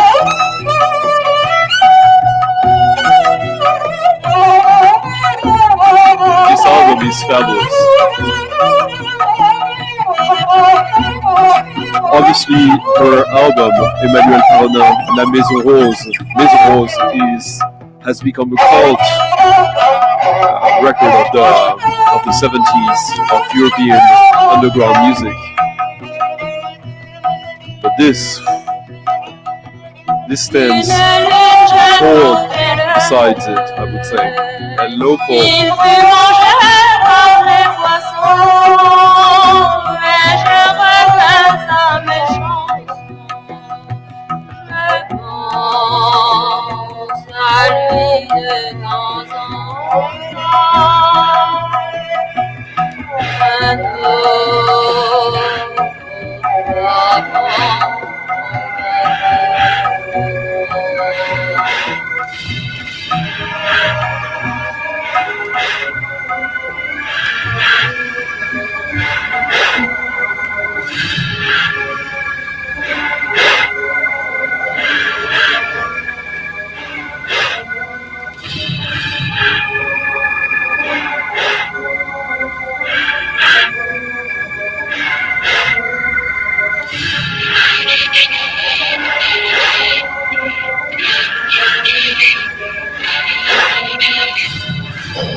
Now another find from Den Bosch, something that had been after for quite some time.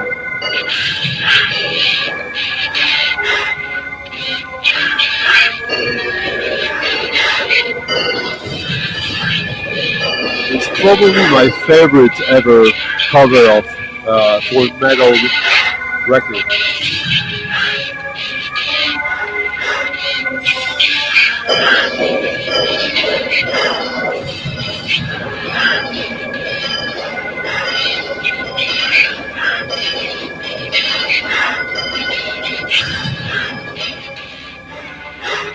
This EP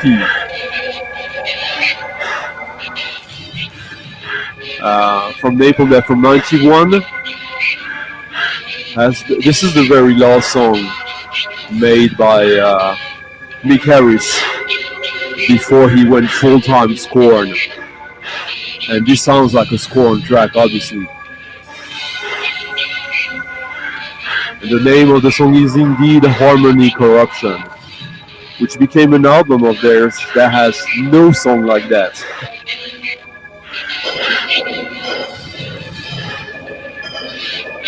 This is exactly the music I picture or I hear when I watch movies like Hellraiser.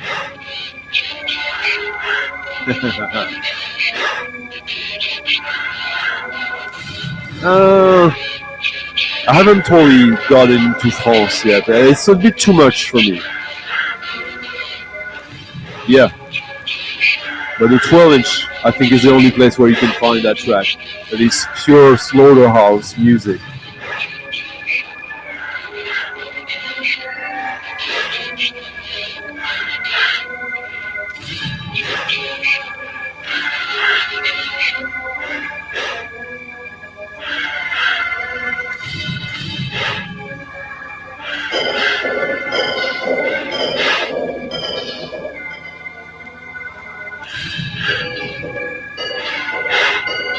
I told you we'd go in many different directions tonight, huh? And a little more rock than usual, even if, is that even rock? Yeah, it's a great artwork.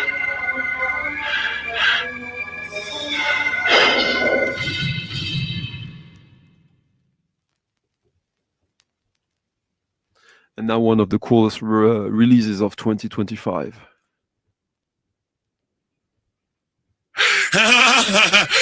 Maybe I won't do what I say I do. Maybe I won't do what I say I do. Maybe I won't do what I say I do. Maybe I won't do what I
and just lip service. There's a difference, children, in just talking about and having something to prove it with. There's a difference, children. Hey, you can talk about a bird all you want. Hey, but I want to see the demonstration of it. I want to see it.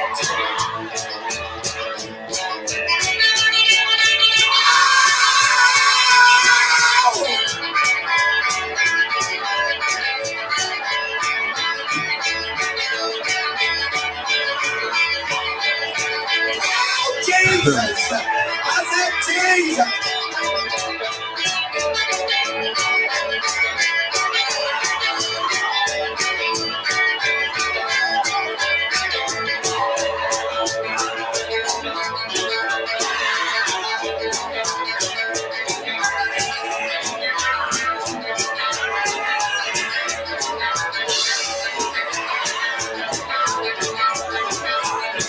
Bless my brother!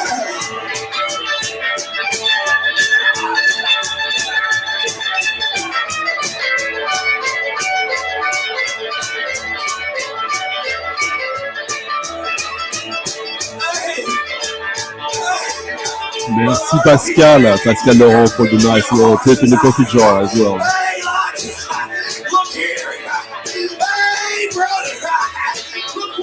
So this is music from the very last snake handler church of West Virginia in the US, where the priests were handling snakes while preaching and playing rock and roll. Most of them died doing that. That's why there's only one left. And West Virginia is the last state where it is allowed, where it is legal to do that. I mean, don't worry about it. So this is just the true essence of rock and roll. And this is probably the most metal music you will ever hear. Yeah, it is excellent. Praise the Lord. If you like rock and roll, this is it. This is the release of 2025, I would say. Yeah.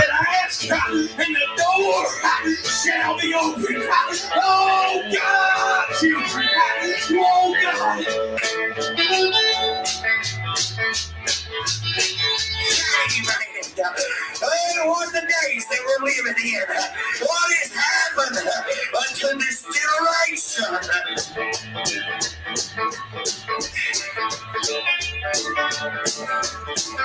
Oh, I love my God today.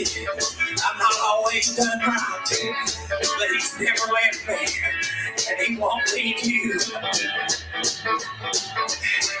So as you've noticed, tonight I'm playing some finds from Den Bosch, some new releases. We did a long discussion with Rami Abadir. Obviously, the stream is not over. We have like 25 more minutes. But Den Bosch will be featured more in the coming few weeks, for sure.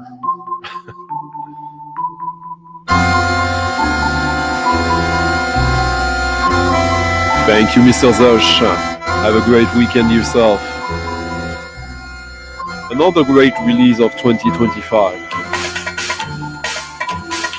coming up.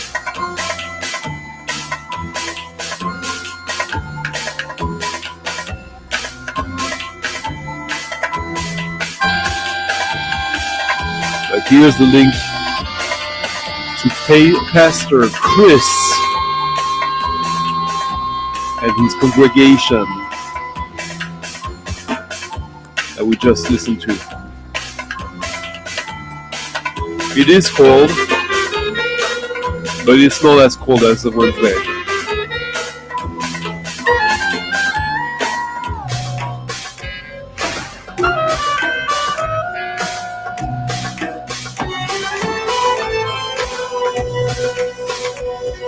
It happened.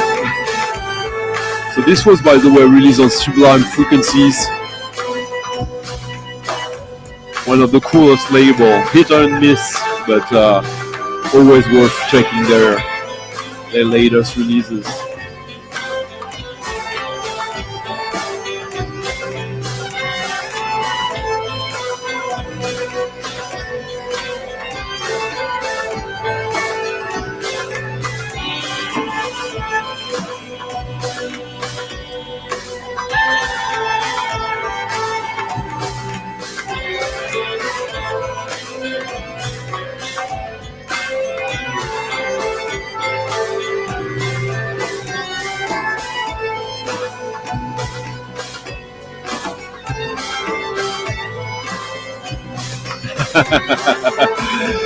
Good one, StuntrockConfusion. How are you doing?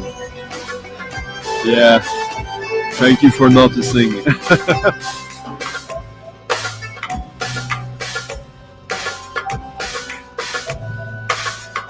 So this is what we're listening to. Absolutely insane second album from the Praed Orchestra. I mean, I'll show you.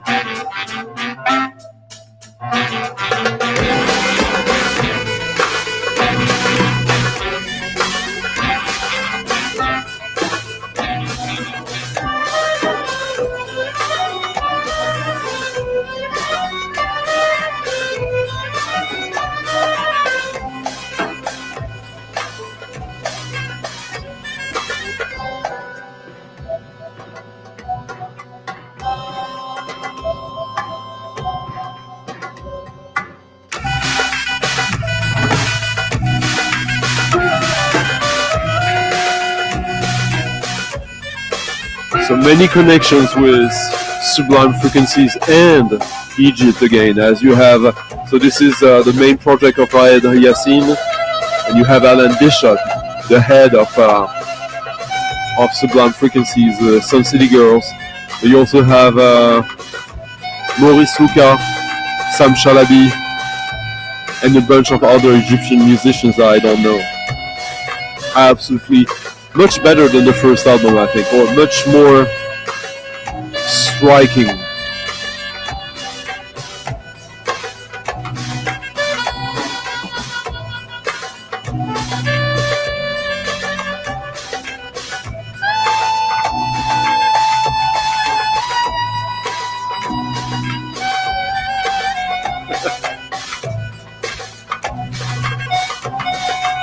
But this came out on Discrepant.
This is a massive orchestra of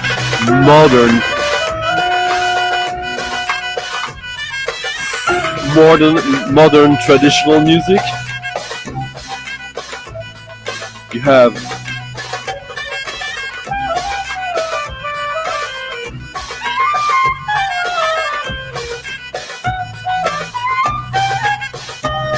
'16 or 17 musicians here playing together. A lot of oud playing. Okay, so synthesizers, vocals, beats, clarinet, electric bass, alto saxophone, electric bass, harmonium, electronics, violins, soprano and tenor saxophones, bass clarinet, alto and soprano saxophones, synthesizers and electronics, accordion, bouzouki, modular synth, electric oud, electric guitar, vibraphone, drums and percussion. All of these guys playing together. I mean, you can hear how dense this is. And yet, I like when music like that managed to create such a massive and dense body while sort of solos emerge. But the next track is going to be kind of the opposite.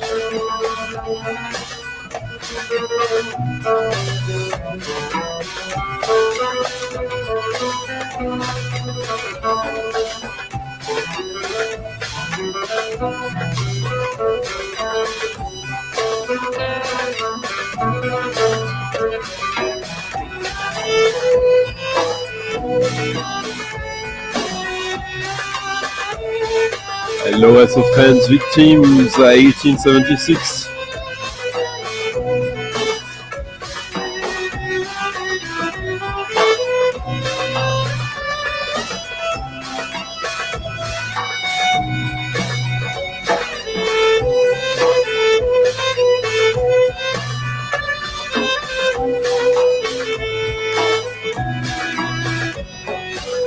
This is a wonderful piece of music.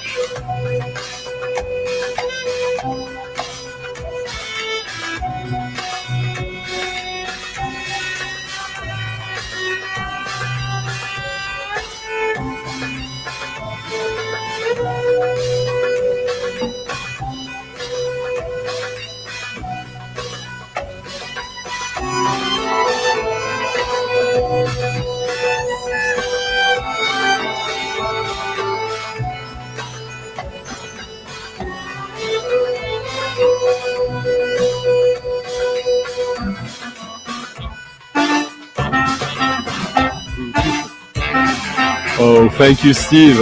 Thank you, Steve Davis, for leaving a very nice tip in the coffee jar as well. Merci beaucoup.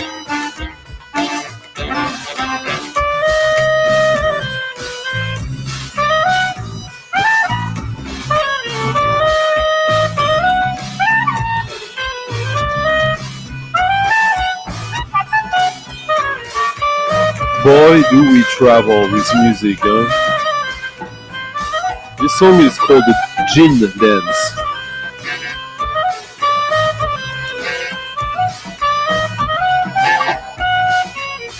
Very soothing.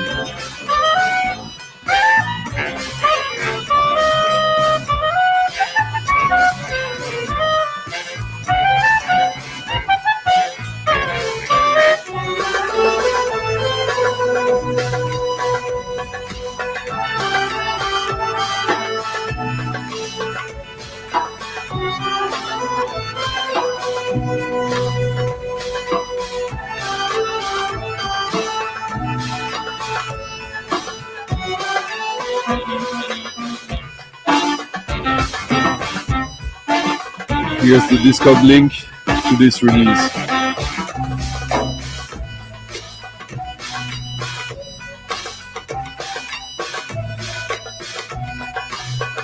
So I was saying that next one is very different, but in a way it's not.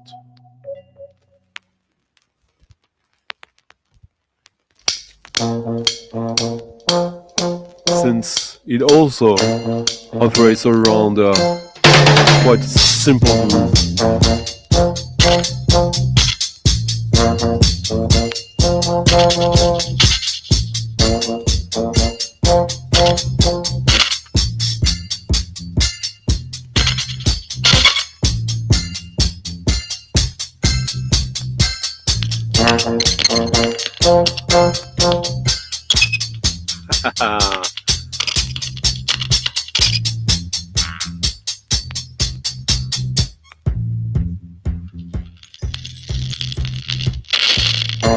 Dub doesn't get much better than this. 30 years ago, Shapiro, then a medical student, was browsing in a bookstore when he heard a string of curse General Strike. Behind a stack. To his astonishment, he found an attractive, well-dressed young woman My body. examining books of poetry.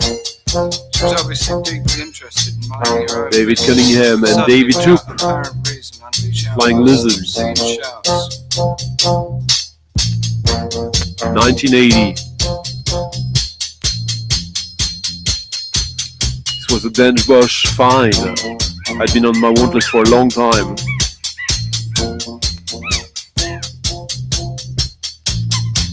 Mr. Smith has not told us what was at the back of his mind when writing his.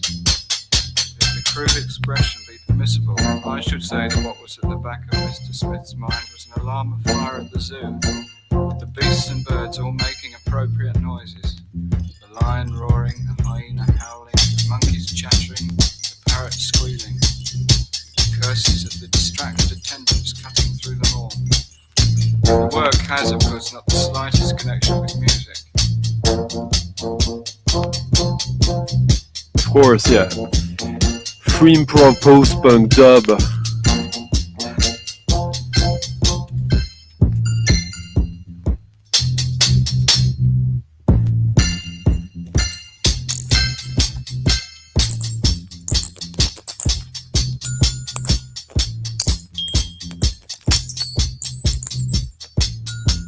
I was then taken into what I can only guess was. There's a full album of this project that was issued as an archive, a release in 2012 on Star of Gold. Absolutely amazing album. But this is the one release that was actually released back when it was recorded, 1980. Money questions. How much did I pay for this? 35 euros, which was amazing price. Took me 2 days to negotiate that. More drums.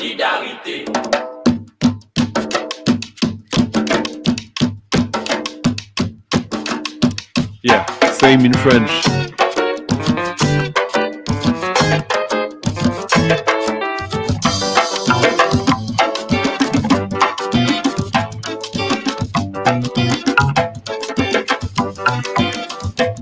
I love the first African Head Charge album. The first one is a 10 on 10.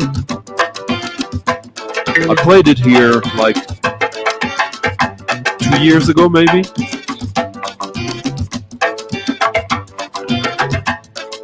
It is.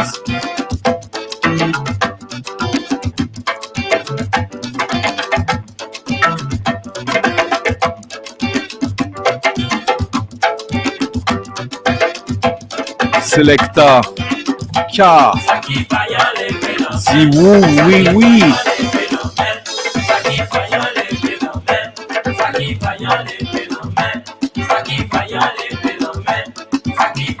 Another Den Bosch find.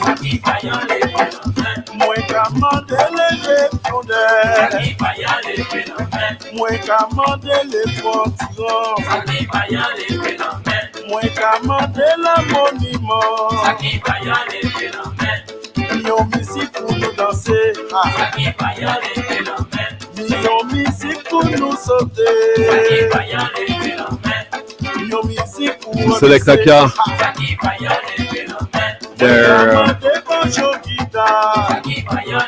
1981 album, Guadeloupe. Called band, I would say, of Zouk, but this is Zouk that is also Gwoka. This is more Gwoka than Zouk actually, but pretty playful. Has some begin aspects to it.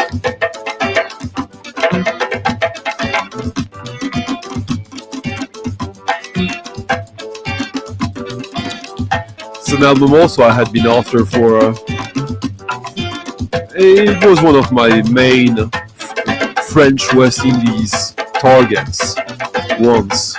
So, yeah, Den Bosch provides, he does.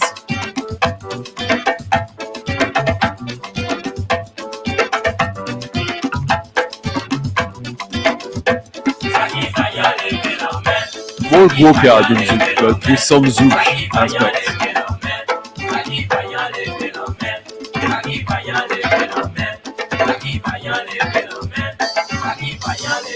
I love the chaotic nature of this.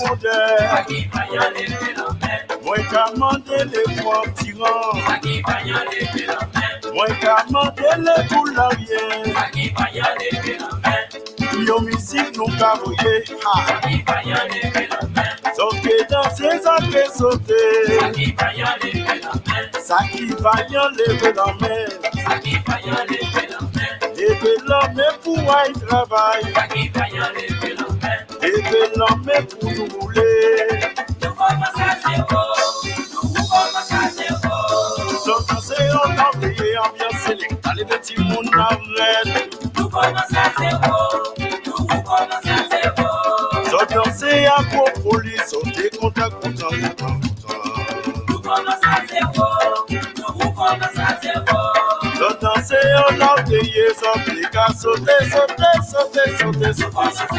There was a time not that long ago where this would have been not the most obvious path for me So I could understand how it wouldn't be for everyone.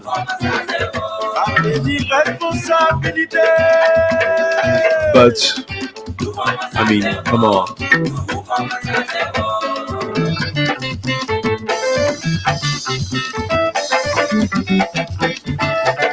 Not many people are after that yet.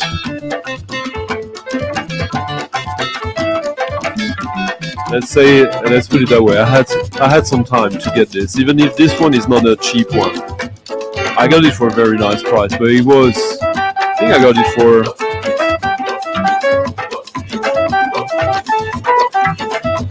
I paid 110 euros for this and another record so about 70 euros for this, which is a good price.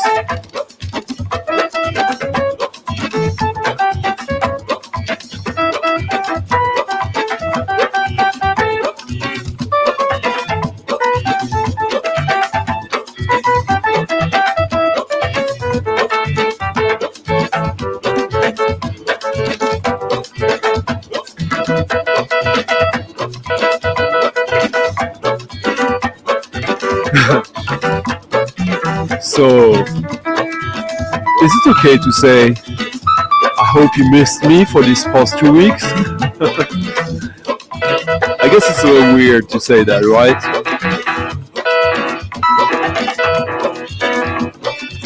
But I hope that the combination of what you heard tonight is what you missed. Yeah, that could be fun.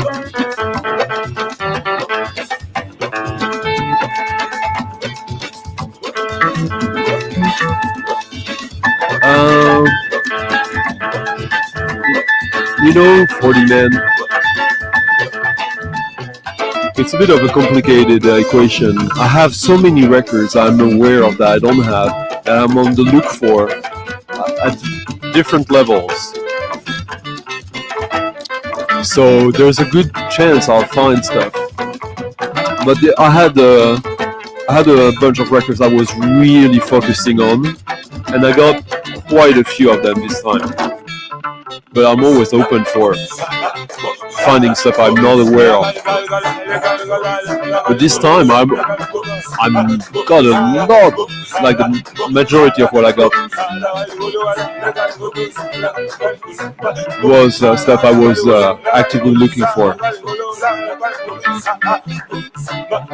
Well, I wasn't having the best day, let's put it that way. Both in health and sometimes it's like that.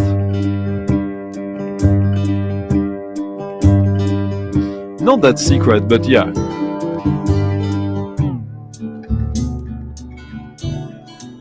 Another John Peel.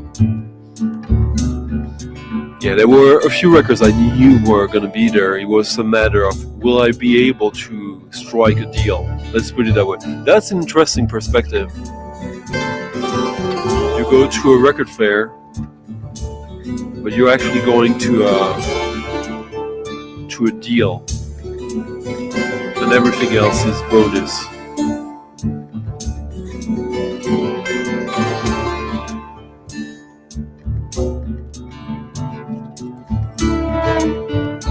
I'll show you what my biggest target was in Den Bosch.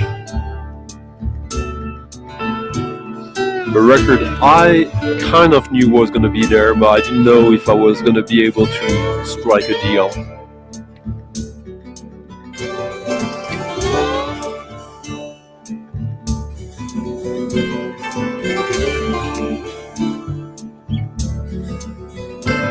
$200 copies, only 6 LP, 1980. No other version of this.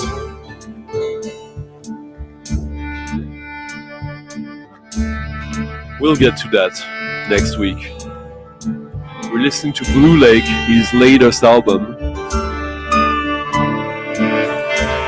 Wonderful track called Yarrow. I think it's his 5th or 6th album. By far my favorite.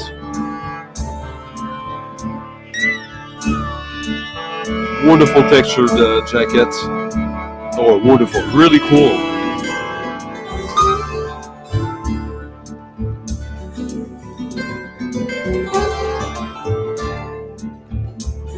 Just pure joy, that little track. So thank you everyone for coming. I hope you had fun. I hope you learned something about yourself. And an extra special thanks to Thomas Corcoran, to Steve Davis, Mr. Zosh, Pascal Laurent, Anthony Rioux, Revenge, John Levinson, Art Null Art, I'm the Dead, Marcos, Raph, Kozak, Daniel, Frankie Gidget, Euler and Ryan Smith, and Klatubar.